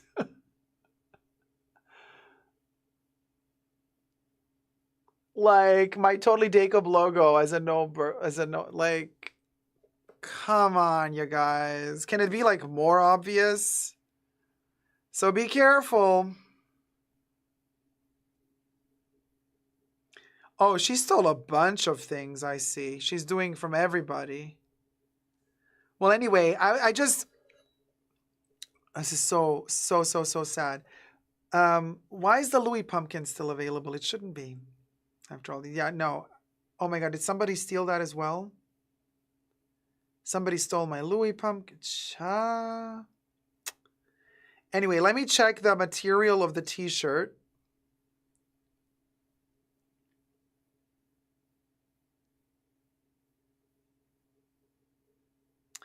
Interesting. So, for this on Amazon, it's 100% cotton, okay? Solid colors are 100% cotton. So that means that black, which is a solid color, that t-shirt is 100% cotton. However, if you were to, like, I don't offer it in a different color, I offer it only in black, but like if I were to offer it in heather gray, it would be 90% cotton, 10% polyester. Dark heather and heather blue, 50% cotton, 50% polyester. Or dark heather, heather blue, and all other heathers are... They literally say all other heathers. 65% polyester, 35% cotton. Girls heather, 60% cotton, 40% polyester. There you go. So the black one is 100% cotton. Debbie's like, get her. Cassandra says, I heard my name and was like, what? Nat says, report, alert. Krista says, time to assist and desist. I smell a lawsuit, says Betty. Not the name drop. Yeah, the name drop. Well, they have it. It's public. Their name is public. Their name is literally public. iStorm says, someone stole my Amazon package yesterday. Some clothes were in clear bags and they stole them. Oh, ouch. Well, somebody stole my entire design. Like, somebody didn't steal what I bought. Somebody stole what I've designed. This world is so nasty, says Jedi Monkey. I agree with you. Probably not a Georgina, says Leanne. That's crazy. Did you trademark your merch? Well, I have the intellectual property ownership of it. There's literally my name on it. Jacob, someone is asking a valid question. Did you trademark your merch? You can't. It's a very, very, very complicated thing to do, you guys. You can't just trademark a t-shirt. It's a shape that you trademark. You can trademark a logo. Yes, you can trademark a logo, but to trademark a design costs a lot of money because for every variation of the design, you need a new trademark. And not even Hermès can do that. Nobody does that. You know what I mean? So you can trademark a specific invention, a specific design, but every alteration, no. And there are tons of fake t-shirts from big brands out there because their designs are not trademarked. You can't really do it for every single version of something. You know what I mean? The costs are crazy. So there's a ton of fake t-shirts from big brands. If the big brands can't get them, you know what time it is. Yeah, Gloria, you typed it. Yeah, take up notebook on Google. It's so ugly too. Like, they didn't even care to make a nice design. Like, they designed it so ugly. You know what I mean? It's really ugly. Schwash.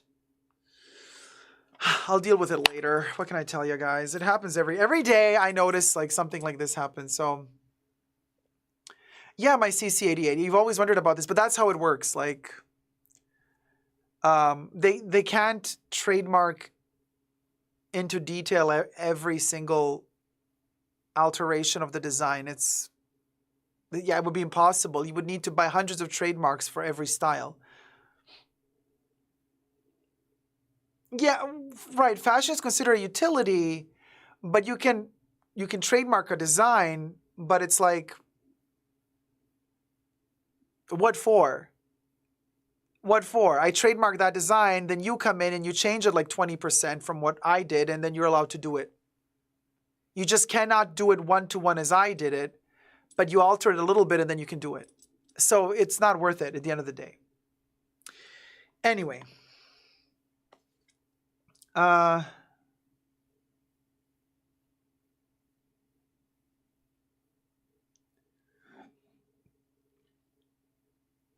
Nat, yes, you can patent Nike air soles. That's a technology. I don't have a new technology on the market. I'm not offering a new technology of t-shirts. So when Adidas or Nike come out with a new sole, like Adidas came out with the Boost, they patent the Boost. When Adidas came out with the Prime Knit technology, like a 3D knit, that's a technology. You patent a technology. That's not a design. Design is something else.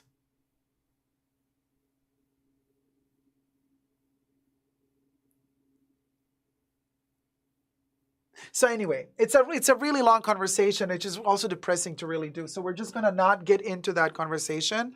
Instead, we're gonna do an unboxing. Hit it, Bubbles. Oh no, not yet, Bubbles. I gotta do my powder because I'm getting oily. Where's my little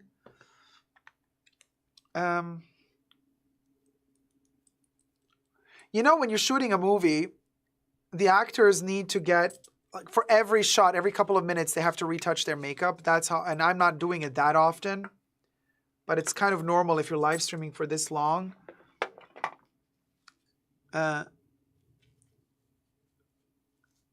You would have to, like, way more often, you would have to do powdering, mattifying the face.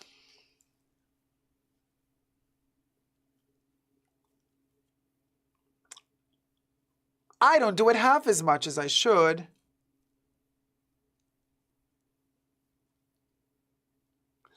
But then again, most actors are not on stage for, like, on camera filming for like so many hours like I am.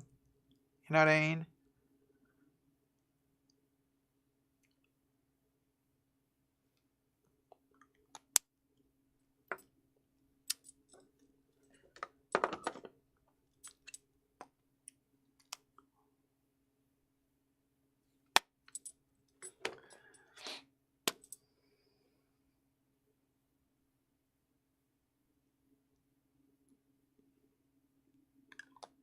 The green screen magic lip balm. Yes.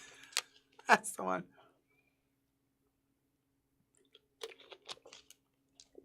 All right.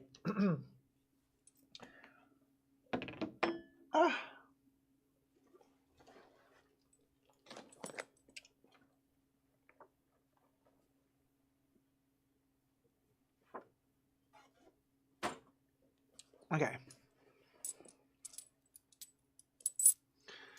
Video on the wall. Who's the unboxer of them all?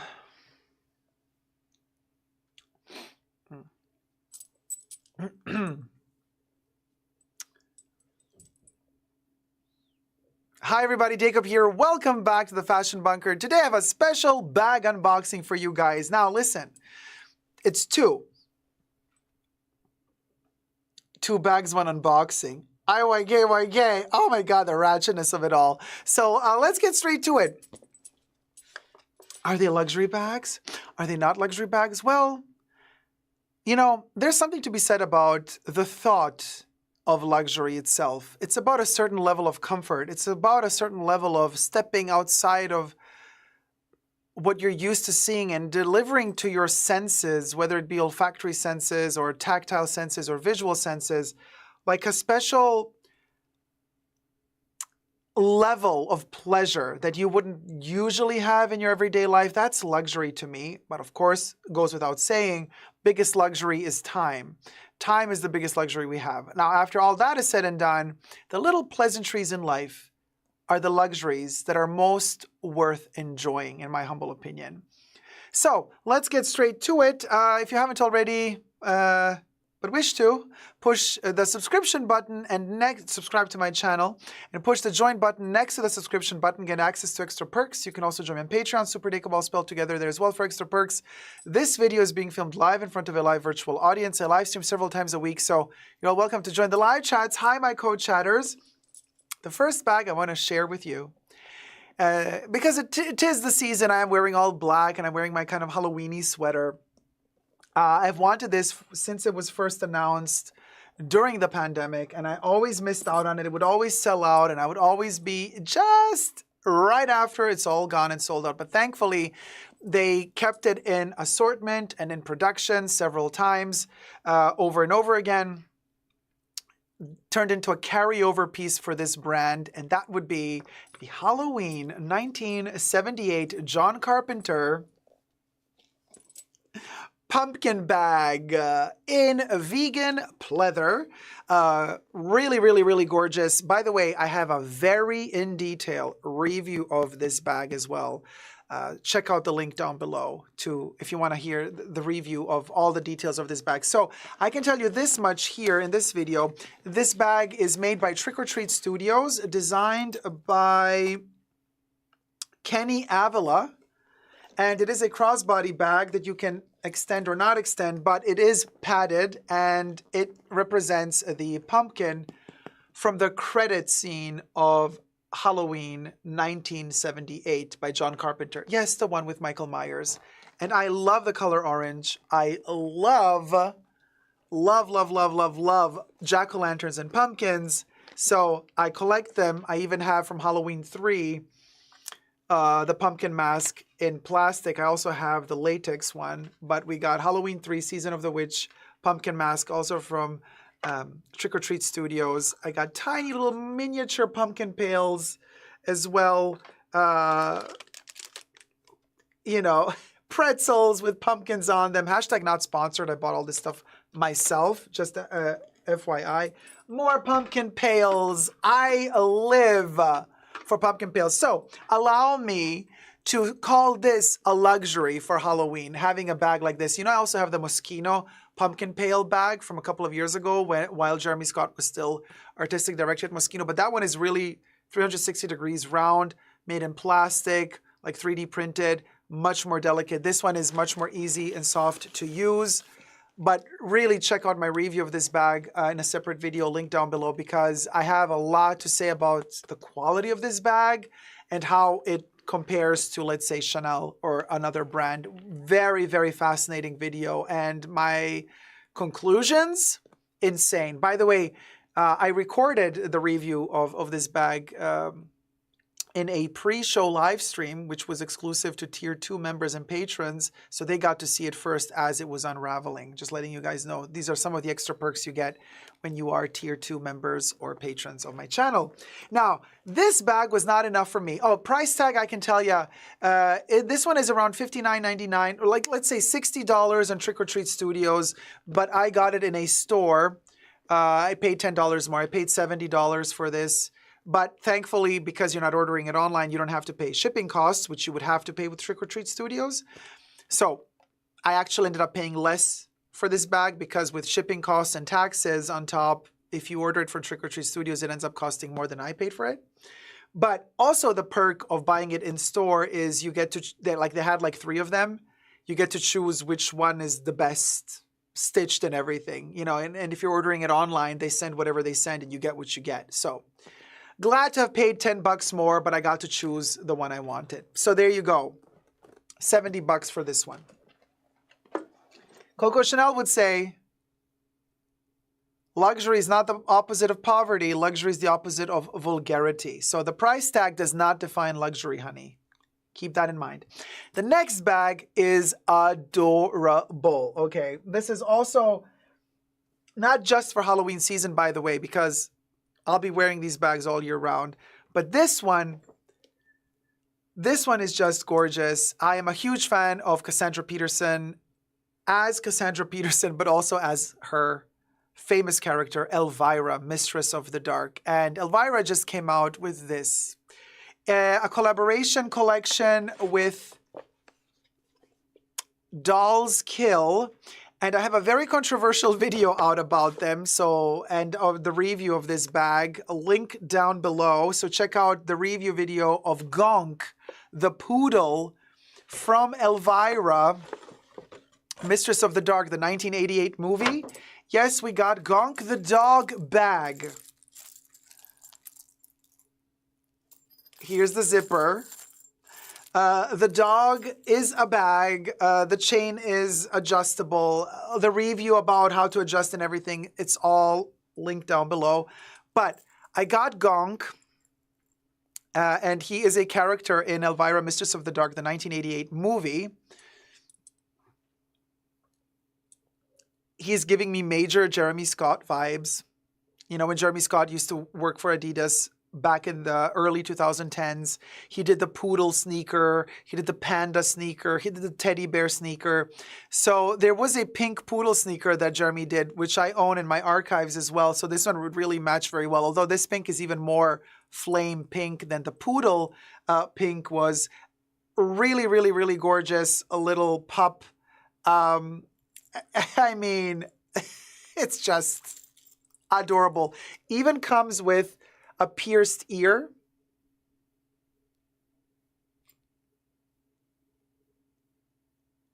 So you can imagine how Gonk is completely a crazy little mutt and just adorable. Really, really, really great. You know, I mean, you can take the chains off and just use it as a clutch as well. But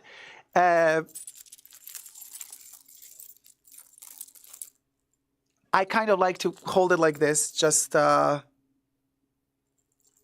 as top handle bag, but you can wear it crossbody as well. But what is really interesting about it is, in combination with this black sweater, coincidentally, the sweater is from Jeremy Scott for Adidas from 2014, 2015, I want to say, maybe even 2013, around about that era. Really works very well with the sweater, wouldn't you say? Even though this is a different brand. But Elvira, I just love her. By the way, this is not leather. This is pleather because, like I said, she does not do any leather. So it's kind of like a, I don't want to say vegan because I don't know if they used any glues that might not be vegan, but it's definitely vegetarian-ish. So I love whimsical pieces like these. You take the chains off and you wear it like a clutch. You know, it fits everything up there. And the price was $66 plus tax or $68. 66 or 68. So let's round it out to 70. So kind of the same price as the pumpkin. So they were $70 each, basically. And Elvira does these collections, right? Like every Halloween season, she collaborates with some brand and brings out a special little capsule collection of her, you know, connected to her career somehow. And this year it was Dolls Kill's turn. Now I do have other Elvira memorabilia from other brands that she did in the past with other more or less known companies, like Fright Rags. I think I have some stuff from Fright Rags. She did something with the Hundreds. I have some gorgeous hoodies with that she did with the Hundreds. Like, I just really love supporting Cassandra Peterson. I think, you know, as long as these artists that we love are still alive, it's kind of cool to support them, especially because they're making like such fun pieces. And also, they don't really break the bank. You know what I mean? Like, if this thing had a Chanel price tag on it, it would cost like $10,000. You know what I mean? And who knows how the quality would be. So I'm just saying, it's adorable. This little pup is super cute. I take the chain off and then I just like, Gonk is the name of the character in the movie, Elvira, Mistress of the Dark. So I keep Gonk just on the bed next to my Chucky, next to my Michael Myers plushie. So they all live together. A happy horror family. Happy horror family that stays together, slays together. You know what I mean? IYK. Are you ready, Ferret? You best believe Killer Clowns from Outer Space meets Gonk meets Michael Myers and my pumpkin pails. I mean, it's a riot up in here. So there you go. Check out the review videos of both of these bags, linked down below, and subscribe to my channel if you liked it. This, to me, is luxury. It doesn't have to have a high price tag. It's the joy it brings. That's luxury. It makes me spend my time in a happy way. And time is the biggest luxury. Once it's gone, it's gone. It's the biggest luxury we got. So spending time in a fun way, entertained, joyful, that's luxury. Thank you guys so much for watching. Thumb up this video if you liked it. Subscribe. And until next time, never forget to never give up on love. Bye.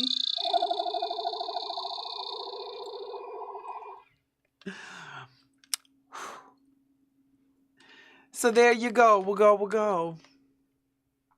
The chain can work as a belt too, but I did the review, y'all. You can check it out. You could also take off this and use it for yourself. You know, you can take off the necklace. So, I mean, Gonk is amazing, okay? I'm just saying. I'm also getting some more pieces from I already did.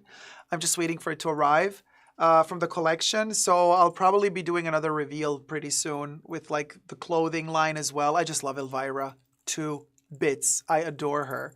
So this year, yes, Halloween is giving as the new Monster High Dolls collab with Off-White. Oh, Jose, I got to check that out. Halloween is definitely giving this year, you guys. Like, I'm really having a lot of fun. This is my favorite time of the year. Thumb up the live stream. Gonk, I just had one of your furs in my mouth. Cha.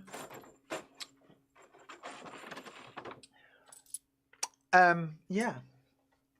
So that was a moment. That was a vibe. Debbie's like, I can't. I'm a tad late. Hey, Donna Pranzarone, how's it going?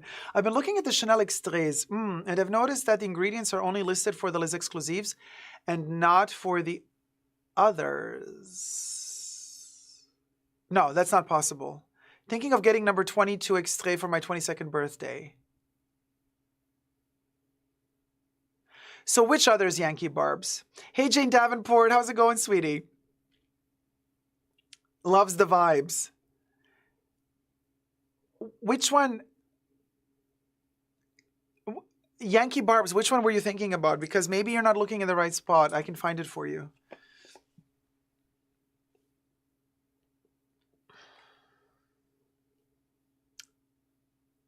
Yeah, but which extras? Number 19. Coco became Okok. I love it. Okok. And the rest aren't listed. Okay. Which country are you looking at? Let me check. I'm in the United States right now, but I can also switch it to another country. Australia? We'll just switch country. Let's do United States. And then let me go fragrance. Then let me go to number 19. Extrait.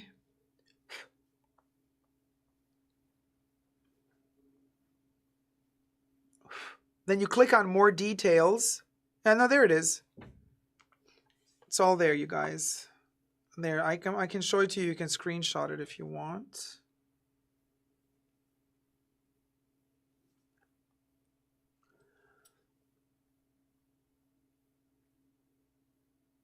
So $280. There's a list of ingredients for Chanel number 19 Extrait. You got to click under more details.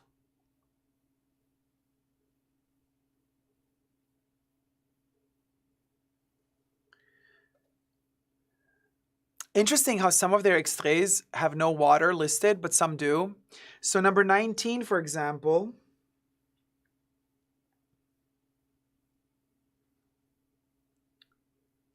No water listed.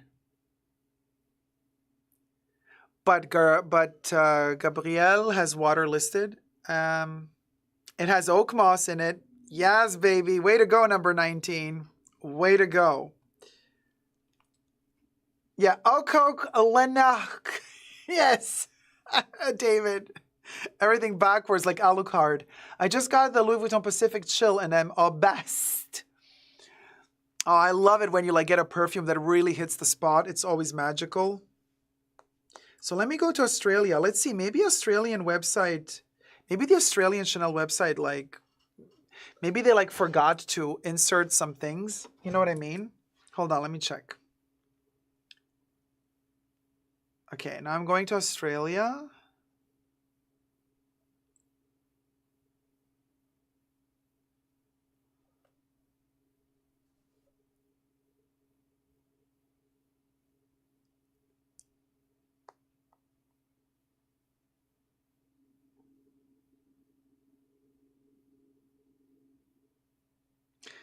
You are completely right. Yankee Barbs. In Australia, they messed it up.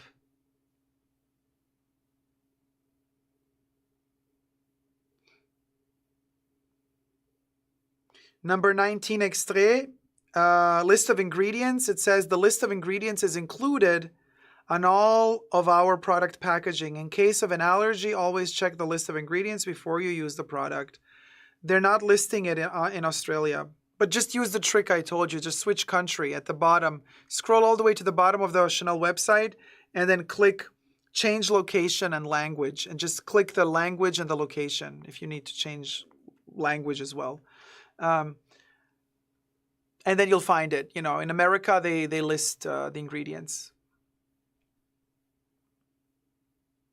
Oh, thank you, Capripour. Sleek hair. Thank you so much, sweetie. Yes, it's very vampire today. I'm very much that bitch. I really want to smell the Gardenia Les Exclusifs de Chanel Parfum Grand Extrait, but I'm not down with the price tag. Blonde Alchemist, the Gardenia Grand Extrait is the same as the regular Gardenia Extrait. It's the same smell. It's just a bigger bottle. It's just more liquid. So you can buy the 15 milliliter version of it for $280. That's the smell. That's the smell. That's literally the smell. You know what I mean? The Grand Extrait is just like a 900 milliliter bottle. It's like a 1 liter bottle for like, what, $15,000. Like, it's insane. But the 15 milliliter is $280. Yankee Barbs, no, not all of them are housed in Baccarat Crystal. That one might be, but not all of their Grand Extraits are in Baccarat Crystal. Not all of them are.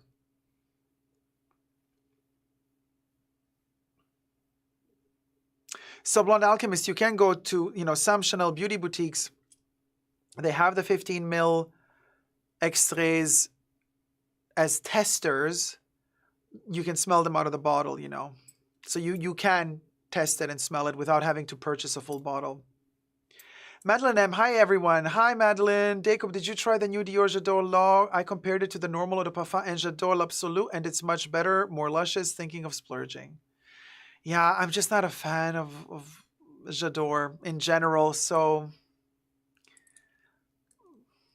haven't really felt the need to. I will test it out for sure. I have to, right? It's part of my kind of job as well, right, with perfumes. But I'm just kind of like, yeah. But I'll give it a go.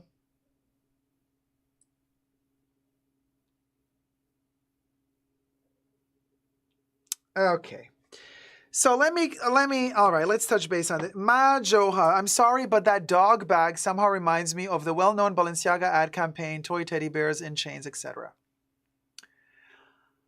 Okay, let me tell you something.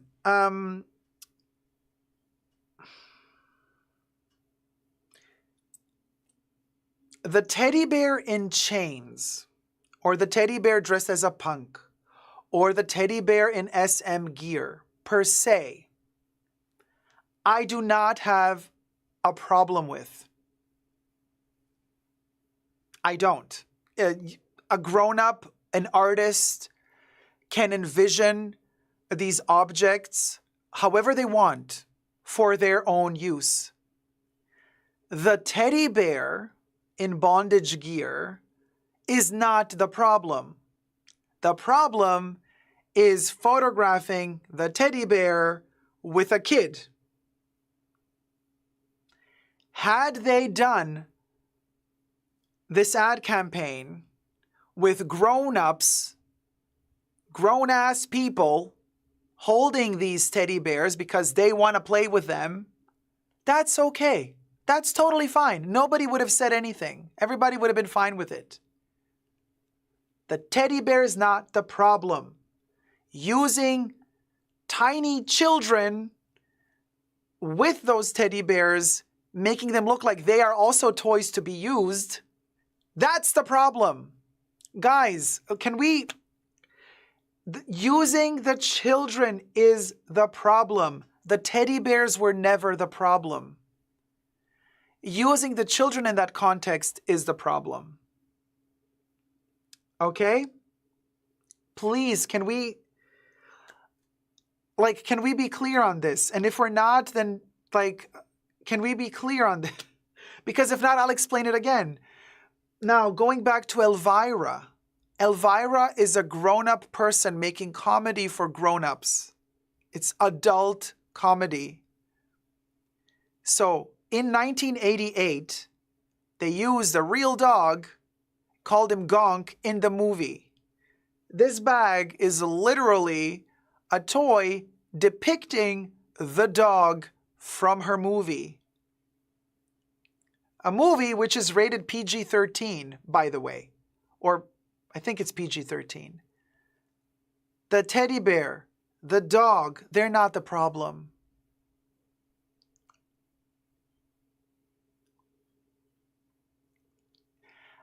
Can we be clear?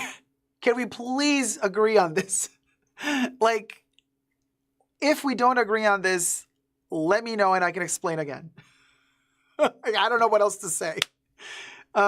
Nay says, it's honestly a bag I would have loved to have in art school at 20. But yes, the problem is involving kids. Yes, exactly, says Madeline. Exactly, says Amy. Jose says, indeed. Gosh, get a life, says ring, ring, ring. Zara Justina, how's it going, my love? Exactly. Corey says, exactly. Gloria says, agreed. Blonde Alchemist says, 100. Kimberly says, exactly. Madeline, guys, have you seen the Max Mara teddy bears? They are uber cute. There you go. Natalie says, Balenciaga was grating on me for quite some time before that incident. Natalie, I agree with you. I had my issues with them even before that incident. However, for other reasons, not moral reasons, just aesthetical, lazy reasons, like the designer being lazy, mostly reasons. Rosanna says, it's Elvira. For sure, it's for older audiences. Huge difference. Huge difference. But also, she's advertising with this dog. You know what I mean? She and models of age are photographed with this dog. It's that simple. It's literally that simple.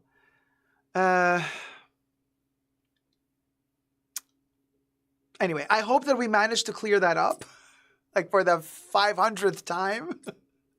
But yeah, so it's not about the object. It's about using the kids in the wrong context. That's the issue. That's the issue.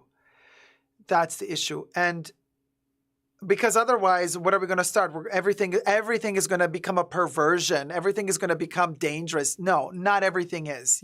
Grown-ups can use toys to have fun for themselves, with themselves. Consenting adults is a totally different topic. Has nothing to do with the Balenciaga ad campaign. Absolutely nothing.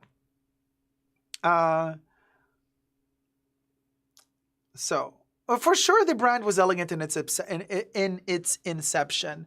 Cristobal Balenciaga had a sense of style, had a sense of proportions, had a sense of color, had a sense of innovation in both fabrics as well as a technology, how to construct fabrics, pattern making for clothes, how to deal with the human body, with the female body in particular, how to create clothes that will alter the perception of the female body. Cristobal Balenciaga comes from a time and a space and an intellect that is so superior to whatever Demna thinks he is and to whatever Demna thinks he can do, that we should just like, it's no comparison. It's literally no comparison. To me, what Demna is doing to Balenciaga, he's destroying Balenciaga. Okay? He's turning this elegant brand into shit. Something that, quite frankly, sorry somebody had to say it, Riccardo Tisci did for Givenchy. Okay? I know people were in love with Riccardo Tisci at Givenchy. Girl, he turned that elegant brand into trailer trash.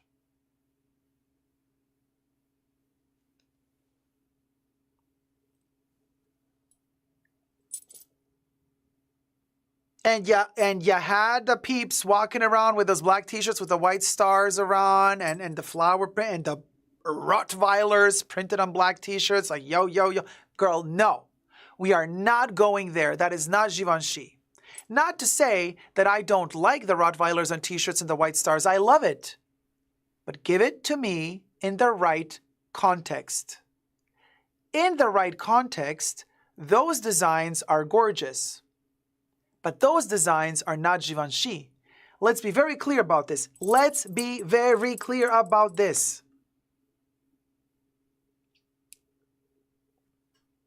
No, Tyler, for sure. The elegance is gone, you guys. And I just had this conversation the other day.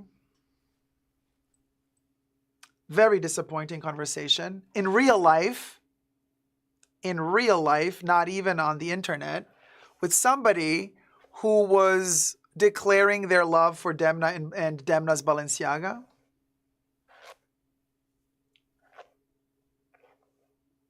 And they dared compare Demna to Vivian Westwood. Honey.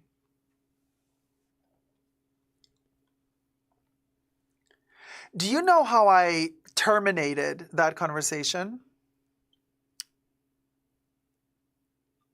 Into oblivion. Very simply. You know, because that person was saying, oh, you know, like, Dan, I love like how he's like usurping and like, you know, destroying the whole system from within. Like he's in this like high-end haute couture luxury brand, but then like he makes just like simple t-shirts. Like it's like so Vivian Westwood, it's so punk. I'm like, hold it right there. Hold it right there. There's a big difference. And you know what the difference is? Demna at Balenciaga is going to make that a cool, edgy t-shirt, and he's going to charge you $500 for it, for a piece of shit. Vivian is going to make the true punk t-shirt, and she's going to charge you $80 for it. She's not going to rip you off. She's going to make an organic cotton t-shirt, charge you the minimum she needs to charge you, $80. We're talking Vivian Westwood World's End. We're not talking Vivian Westwood that's owned by Carlo, who's the new one. Complicated story. She had a huge legal dispute with a guy who co-owned her brand. The big prices from her brand, that was not her, that was him. She did the pricing stuff, in part responsible for World's End pricing of the World's End label for Vivian Westwood, which was the quintessential Vivian Westwood. Those t-shirts, organic cotton, $80. Demna at Balenciaga charging you $200, $300, $400, $500 for a cotton t-shirt. Now, how is that punk? Tell me, how is that groundbreaking? Overcharging. Oh, but it's a concept because you can. No, it's not because you can. No, it's because you don't give a fuck. That's why. That's why. So, when the conversation was over. Oh, yeah, but. What but? What but? If he were to be comparable to Vivian Westwood, he would have fought to make those t-shirts affordable for the most people. Oh yeah, punk. You know, talking to the youth generation, youth culture, accessibility to everyone. What accessibility to everyone when you're selling a T-shirt for $300? A basic T-shirt for $300. Accessibility for who? Everyone who? Don't kid yourself. Don't kid yourself. Blasphemy, says Zara. Yeah. Shunash says, I need that tea. Jose says it's vulgarity. Valentina says, hi, Jacob. So happy I made another of your live show. Hey, Valentina, I usually see them all, but unfortunately not as you streaming live. So know, though, that every time I see you is a pure joy. Oh, Valentina Capuano, thank you so much, my love. Thank you. Welcome to the live stream. And so I wonder... Madeline says, I sometimes wonder if Parisian women buy Givenchy like we buy Zara, like everyday items. Maybe, you know, at the height of Givenchy's fame, I mean, during Tichy, because it was very popular during Tichy, people with a lot of money. But Parisians, they would not go for Tichy's Givenchy. That was very vulgar. Unfortunately, you know, there's a specific type of client, and I don't want to get canceled. So we're not going to say which type of client would buy en masse the Riccardo Tisci Givenchy pieces.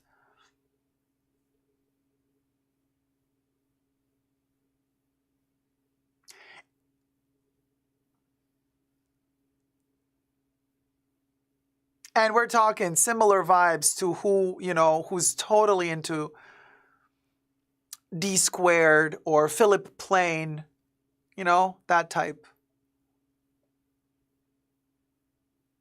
That type. Or you remember, I don't know, some of you are very young, so you might not remember, but there's John Richmond. Who remembers the moment when John Richmond when the brand was at its peak?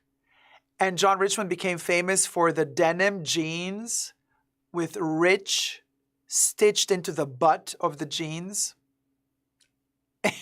It just vile. Does anybody remember the rich jeans and then the rich just stitched on the butt? There you go. Some remember. Yeah. Yeah. John Richmond and the rich was stitched on the butt. Oh, Bambi, I completely agree with you. I love Nicolas Ghesquière at Balenciaga. Nicolas Ghesquière at Balenciaga was delicious. Nicolas Ghesquière at Balenciaga really delivered beautiful pieces, desirable, covetable pieces. Balenciaga was amazing under Nicolas Ghesquière. I loved Nicolas Ghesquière at Balenciaga. And I do believe still to this day that Nicolas Ghesquière is wasted at Louis Vuitton. Wasted at Louis Vuitton. He can do so much better in a brand that's more edgy and that has more edgy heritage. Louis Vuitton doesn't have an edgy heritage, and that's okay. Not every brand has to have an edgy heritage. Louis Vuitton has a bourgeoisie, you know, middle to upper class, rich traveling, bourgeoisie style, comfortable, nothing edgy about Louis Vuitton. Nothing. Nicolas Ghesquière has an edge to him, you know. He did really good at Balenciaga. He really did. Yeah, it was my favorite Zara from the modern times that we can remember, like of Balenciaga of today. Which, if you think about it, it's always like decades ago. It's not like it was yesterday. It feels like it was yesterday, but it was quite a while ago that Nicolas Ghesquière was at Balenciaga. But it was a great time. Yeah, IYKYK, Bambi. IYKYK. It worked. Ghesquière for Balenciaga, it was just sophisticated, edgy. They even experimented with leathers back then. Oh my God, some of those bags, you guys, I remember I had them in my hands. They were so luscious, and some of the leathers had like special treatments on them to create these special effects. Like, they were so avant-garde. Amazing times. Yeah, 20 years ago, something like that, Amy. Insane how time flies. The original Moto bag came out 23 years ago. Kev, I mean, Still feels like yesterday. And isn't that interesting how that bag, do you remember the Olsen twins with that bag? That was all the rage. Before they were famous for their, trashed Birkins, they were wearing the Balenciaga bags, the oversized Balenciaga bags with the fringes hanging off them. That is all Nicolas Ghesquière. And it's interesting, when you really nail a good design, look at that. 23 years later, we still remember. We still remember. That's when you create a design that transcends time.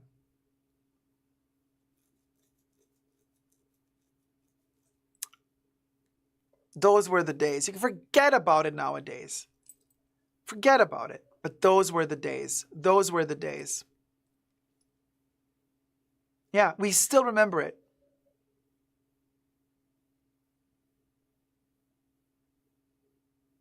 I mean, the tassels, some had more tassels, some had less tassels, but yeah, they had the leather tassel. It was around $1,065 and the double flap was around $1,600. Oh, there you go. Interesting, right?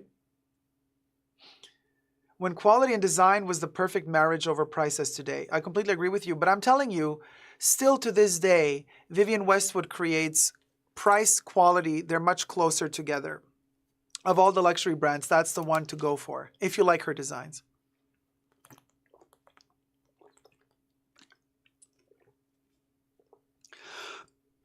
Yeah, the Olsen twins are behind the row. Oh, and you used to wear, Meowser says, I used to wear Mary-Kate brand watch as a teenager. Thumb up the live stream, you guys.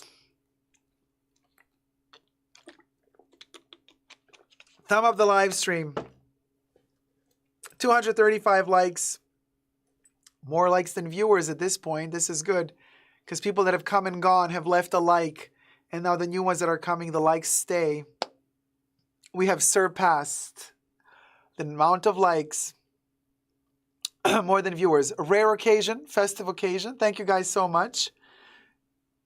241 likes. Yes, let's get to 250.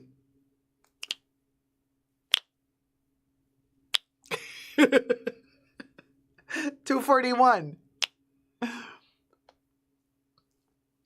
Zara to travel back in time to shop for fashion. Hey, Zolly, haven't seen you in a while. How's it going, sweetie? Oh, to travel back in time.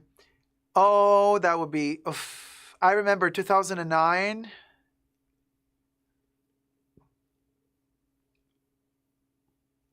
Where was I going to? I had some like artisan residency somewhere. I was traveling. I passed through the Chanel boutique. The 255 reissue was like $1,300 or euro something. I can't remember. Yeah, like 1,000 something for the medium, for the jumbo now. And now it's like 10K. 250 likes. We did it, Joe. We did it. Thank you guys so much. Those were the days. Oh, Biba in the 70s. I wonder if luxury influencers will start to feel the pressure as the luxury market crashes. I don't think so. I think they're going to be oblivious to it, as superficial and oblivious until their last day on planet Earth. Until their last day on planet Earth. They're not going to... They're just... I don't think they're going to realize it. Teresa says, Vivian was a designer for the people. She wanted to make her designs affordable enough for everyone. Her designs are iconic. You are so right about this, Teresa. She has always been... You guys, what are we talking about? You know, in Dazed magazine, and I have that issue, the Vivian Westwood issue of Dazed magazine. So they wanted to interview her. They wanted to do several covers, like several different covers with her. She said, no, it's a waste of paper. Don't make people buy too much paper. But it was their shtick back then, collect every cover. They were all doing it. So it's like, you know, again, the company pushed her and they said, the Vivian Westwood company said, come on, it's really good promotion for the company. We need the interview. She's like, okay, fine, I'll do the interview. But I don't want people to feel obliged like they have to spend so much money on my clothes or on these magazines. So I want to give them something very practical in return. Hear me out. No other designer would have ever done this. Do you know what she did in that issue of the Dazed magazine? Just to prove Teresa McGuire's point. She said, we're going to talk about a lot of things. We're going to present my new collection. And I'm making a re-edition of my first knitwear piece, the sex jumper. Now, just a bit of history for you guys. Vivian Westwood's passion was always knitwear. So even towards the end of her career, when, you know, a lot of her designer team, creative team would design most of the collection, she would just put her input into it. She would still keep doing the designs for the knitwear. It was the love of her life. It was a passion of hers. Knitwear is something that she held dear to her heart her whole life. Her first sweater design was the sex jumper in the 70s. And the Vivian Westwood company just reissued the sweater for really a lot of money. It was over £1,000 back then. So she said, I'll do this interview if you, and you know how much a magazine charges for every page of advertisement. They charge a lot of money. But she said, I want you to print out the knit pattern, the recipe, in other words, I don't know the exact terminology, for this sweater. It's like a 2-page print, so that whoever cannot afford to buy my sweater, I want to give them the recipe to make their own. So, towards the end of the Dazed magazine, when you're flipping through the pages, at the end, you have a 2-page spread, step by step, the pattern, the sewing pattern for Vivian Westwood's infamous sex sweater. She's like, make it yourself. Make it yourself. All you need to buy is whatever color wool you want. And you knitted. No, it's not a sewing pattern. It's a knitting pattern. You knitted yourself. You don't need to buy mine. Make yourself. Here, this is my knit pattern. This is how I knitted it back in the 70s. I kept that pattern. I'm giving it to you. Make it yourself. You don't need to buy mine. That was Vivian Westwood. That was Vivian Westwood.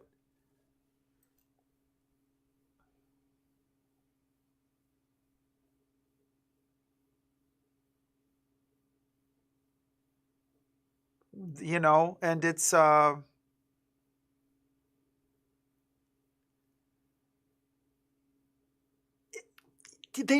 don't have people like that anymore nowadays. There's no designer out there who would do that. There's no brand, no company that would do that. Nobody.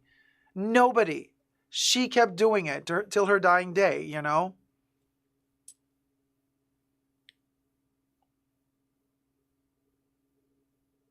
And, oh, Corey says, I have that pattern. I've made it twice. Oh, there you go. It's not a hard pattern at all. So, and it's not like, oh, but wait, but then if I make it myself, it's not an original Vivian Westwood. No, that's not true. That is even more original Vivian Westwood than if you bought it in a shop. Because she created that pattern and she wants you to make it yourself. It's part of how the artist envisions that piece. It's more authentic if you make it yourself because she wants you to make it yourself in order for it to be authentic. That's an authentic Westwood piece once it's made by you. So, exactly, Katie. Plus, you modify it. You pimp it up the way you want to. You choose what content yarn, you know, like what color yarn you want, how thick you want it. It's, you know, awesome. She was just awesome, you know. She had a hell of a temper. She wasn't always easy to deal with. I'm not saying an angel, you know, always. No, she had her demons like we all do. Nobody's saying she was an angel. You know, we're all complicated. We all got our luggage to carry. Okay? But when it came to these fundamental ways of analyzing society, of analyzing human beings dealing with each other, she was always at the forefront of unity, unifying, protecting each other, protecting the planet, protecting the environment. She was against people hoarding land. She says, this planet belongs to all of us. You can't buy land. It doesn't belong to you. It's everyone's. It belongs to the animals, to the insects, to the people. There's no such thing as borders. Borders are developed just for economical warfare. She was very clever in utilizing the platform of fashion to deliver slogans, statements, to educate people, you know. But you had to be ready to listen. A lot of people didn't want to listen. You know? A lot of people are just into whatever. Like, oh, yo, you know, like now at the moment. Oh, the pearl choker, the necklace with the orb. People who know nothing about Vivian Westwood, who know nothing about her heritage, who know nothing about her legacy, who know nothing about her political involvement into making the world a better place for all of us, who know nothing about anything really. They would just buy that pearl necklace because it's cool to wear it in school or at work. It's just, ugh. Anyway.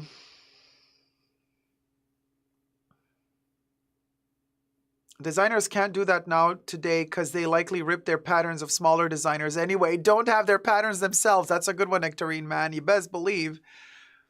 I have some of her skull earrings that I've had for 30 plus years. Says 5 foot nothing. Amazing. Cherish those. Those are very rare nowadays. You love stripes? Oh, make one with stripes. Yeah, for sure you can stripe it. I wish her pearls would be freshwater pearls, not synthetic. They're not synthetic, they're glass, but there is a synthetic version of them as well.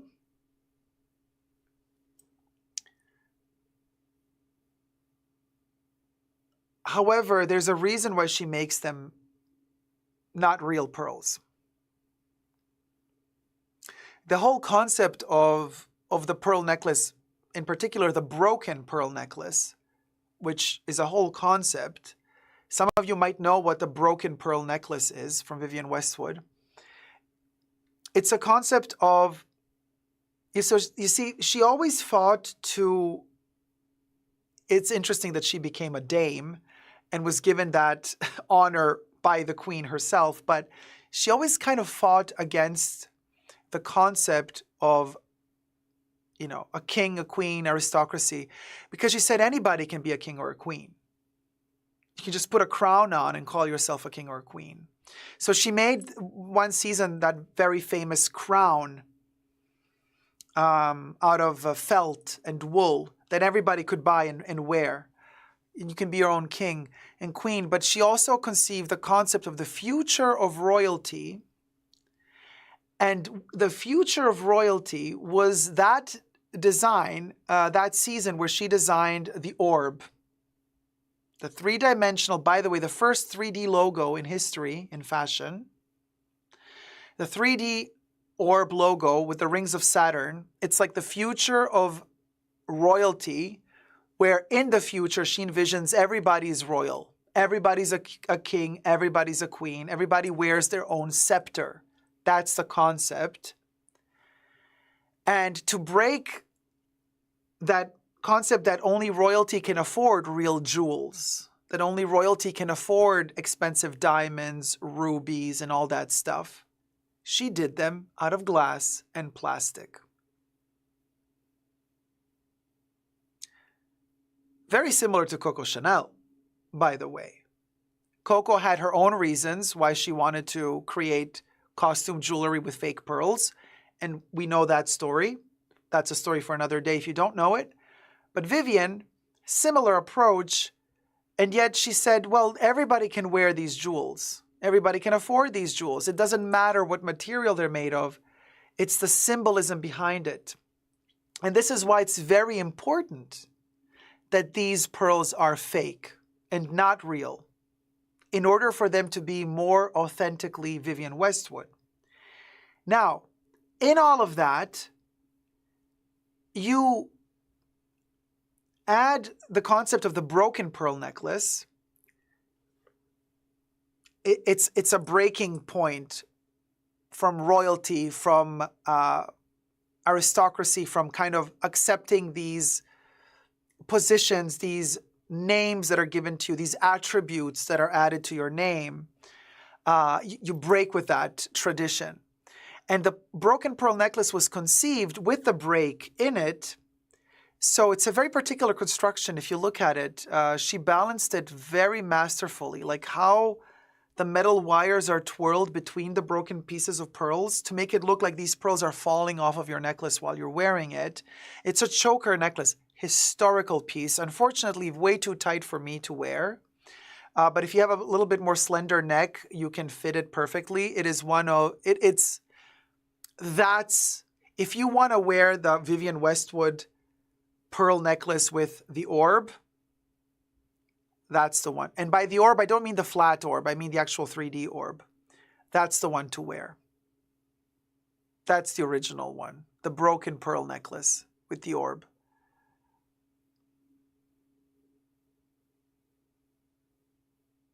I'm living ferret with this class. I'm about to take notes for the exam at the end. There you go, Shinashi. David says, didn't the Queen Elizabeth II wear her mother's Chanel glass pearls? I don't know.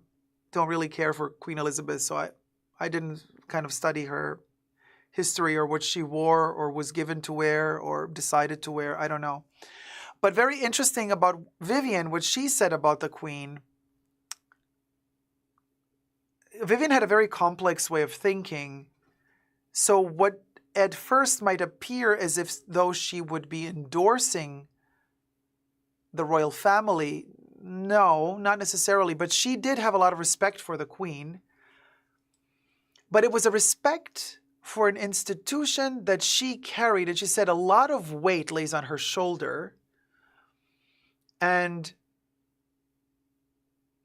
she has, in modern times, no power really, but she sacrificed her entire life. She sacrificed her freedom to maintain this vision to keep a country together, given the circumstances of a country that is under royalty, that doesn't know anything else. So she sees the sacrifice that the Queen made in order to maintain the dignity, the unity, the vision. She respected that a lot. The decorum needed to do that, to be that way. She respected that a lot. And I respect that too, by the way. I respect that too. However, it's much easier to sacrifice yourself when you're pampered day and night. Again, I can tell you the sacrifices that all our other queens have done, our mothers, the sacrifices and the decorum that our mothers go through on a daily basis or have gone through if they have passed away, to keep us dignified, to keep the kids dignified, to keep the kids educated. Every mother is a queen, not just Queen Elizabeth. So let's just be very clear about that.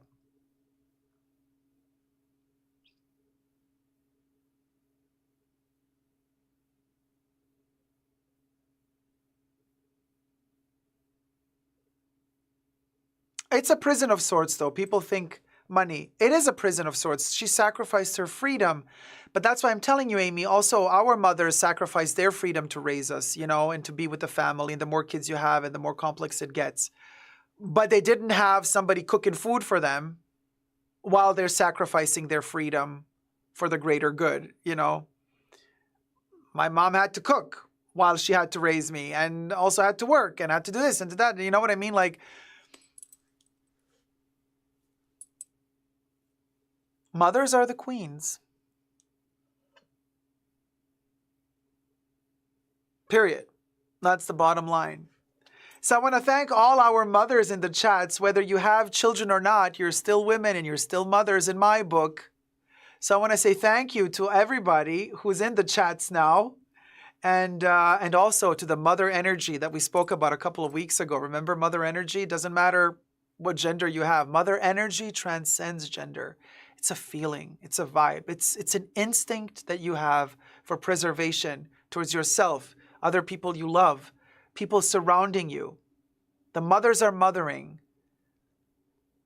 You feel it. You feel a mother. Mother is not a gender. Mother is an energy. It's a protective, natural source of energy. It is all-encompassing. It is beautiful. And most importantly, it is altruistic. It has no ego. It has no self-love, but it only has love of others. And it survives and grows and thrives and lives thanks to the fact that it loves only others. Selfless love is mother love. Okay, so that is that, you guys. I want to say thank you to the mods for this live stream, for keeping us safe, for keeping us so safe in their motherly embrace, all our mods. So Bubbles, hit it for the mods. Thank you, mods. Special thanks to the mods in the fashion bunker. Thanks to Debbie, Jesus, Creation, Nicole, Kebs, and Gloria. Bubbles loves you. A lot of love to my mods here. Thank you, everybody, so much for your love and support. And to our 20 or 25 new members, start using your emojis now as we're going to play the... now, let's do the Live-In Ferret first. I want to see those pink Live-In Ferrets. Let's do an exercise. All the new members. Let's see if you know how to find the Live-In Ferret emojis, because we're going to play Live-In Ferret right now. Hit it, Bubbles. I'm living ferret, living ferret. Living ferret, living ferret, living ferret, living ferret. Yas, Quins! Look at all these little pinkies. The pinkies all over the place. Flooded fam. And now let's do the green ones. Let's do the Dian ferrets. Let's see if you can find the green Dian ferret. Dian ferret. Hit it, Bubbles. Nine ferret, nine ferret, nine ferret, nine ferret, nine ferret. And also, while we're talking about mother energy, since my computer crashed, I'm not so sure if we have Nicole's Live-In Ferret. Not yet. We have to still find it. I will have Nicole's Live-In Ferret again as well. But right now, since my computer crashed, all the files were lost, but I will find it again. But in spirit, we're listening to Madame Ross's Live-In Ferret as well. And now, are you ready with the woogo emoji? Let's do the woogo emoji next. It's a pink one as well. And the woogo is a text emoji. Hit it, Bubbles. Would go, would go, would go, would go, would go. Would go, would go, would go, would go, would go. Would go, would go, would go, would go, would go, would go. Would go, would go, would go, would go, would go, would go, would go, would go. Yes, woogo. Punk rock era, baby. Punk rock era, baby. The flood of woogos. The flood of woogos. Yeah, that's it. That's where it's at. That's where it's at. And Baby Yoda, there you go. Baby Yoda, you want to come in for the cha-cha-cha-cha? You want to come on top of an eyeball? I don't know if we can do this, Baby Yoda. I gotta hold you. Are you sure you can come? Oh boy. Okay, here he's flying in on an eyeball. Predator, Baby Yoda Predator. with Arnold Schwarzenegger. Whee!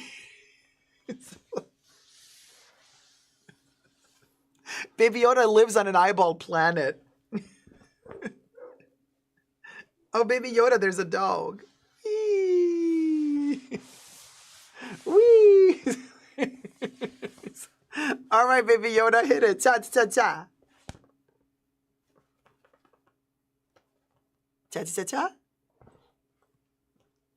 Ciao, ciao, ciao, ciao. Ciao, ciao, ciao, ciao. Ciao, ciao, ciao. Ciao. Oh, way to go, Baby Yoda. We also have Baby Yoda on a shoulder. So the Baby Yoda on a shoulder just did the cha-cha-cha-cha. Look at that, Baby Yoda. You got all the chats. Look. You got all the emojis. What you gonna do now? Now you want a cookie. And you got a bib. Virginie VR sent you her bib. Yeah, there you go. Yeah, it's the magic of the Virginie, right? Okay, Baby Yoda, say hi to everybody. Hi. God. Go have a cookie. That's all you want anyway. So there you go. Yeah, Chucky's in the other room at the moment. He's in timeout. He wanted to slaughter everybody. And I was like, no, you're not going to slaughter. Ain't no slaughtering happening today. So Chucky's having a timeout moment. It was too risky with the unboxing of the poodle bag of gonk. And Chucky, I was just like, Chucky's going to do something with this poodle. He has to get used to him first. Chucky's very territorial. Very territorial. Before he gets used to a new plushie, he's like, I'm going to take a knife. I'm like, no, you're not going to take a knife, Chucky. You're not going to go into the kitchen. You're not allowed to go into the kitchen. He's like, I'm not going to do anything bad. But like, I just want to take a knife. Yes, I know Chucky sounds like a valley girl.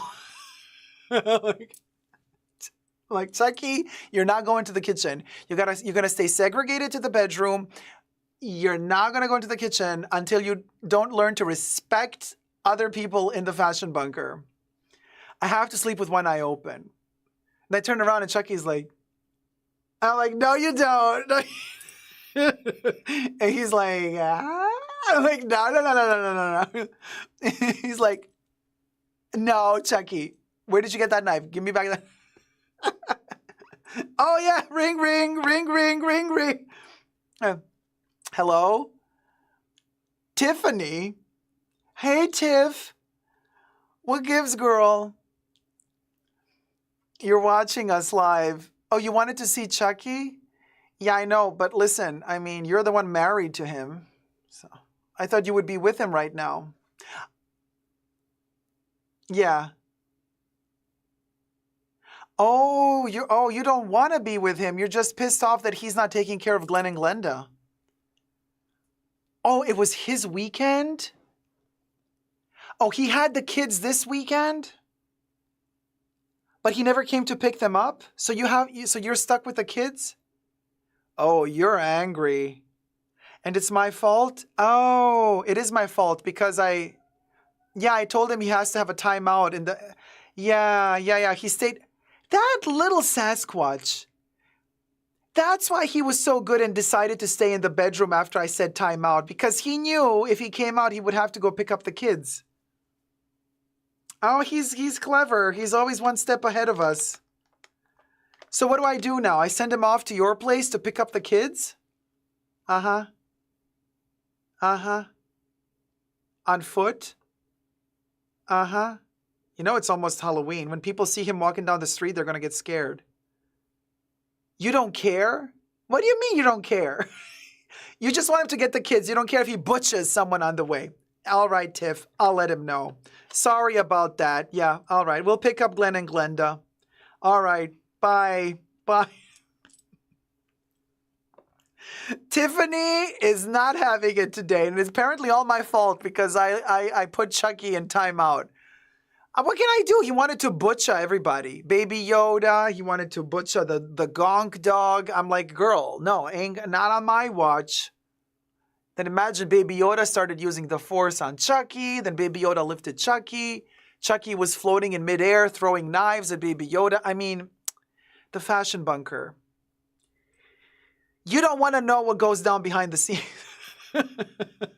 Anyway, Amy says, thanks for today's show, Jacob. It really raised my spirits. Spending time with you guys in the bunker redeems my faith in humanity and makes me laugh so hard. I'm so glad that you guys had a good time. You also lift up my spirits every week. It makes me super happy. I always end a live stream feeling rejuvenated, and I feel like, oh my gosh, there's hope in this world. There's still hope for us. So thank you guys so much. Wishing you the best of the rest of this weekend left over. I know in Australia it's already like Tuesday, like in the future.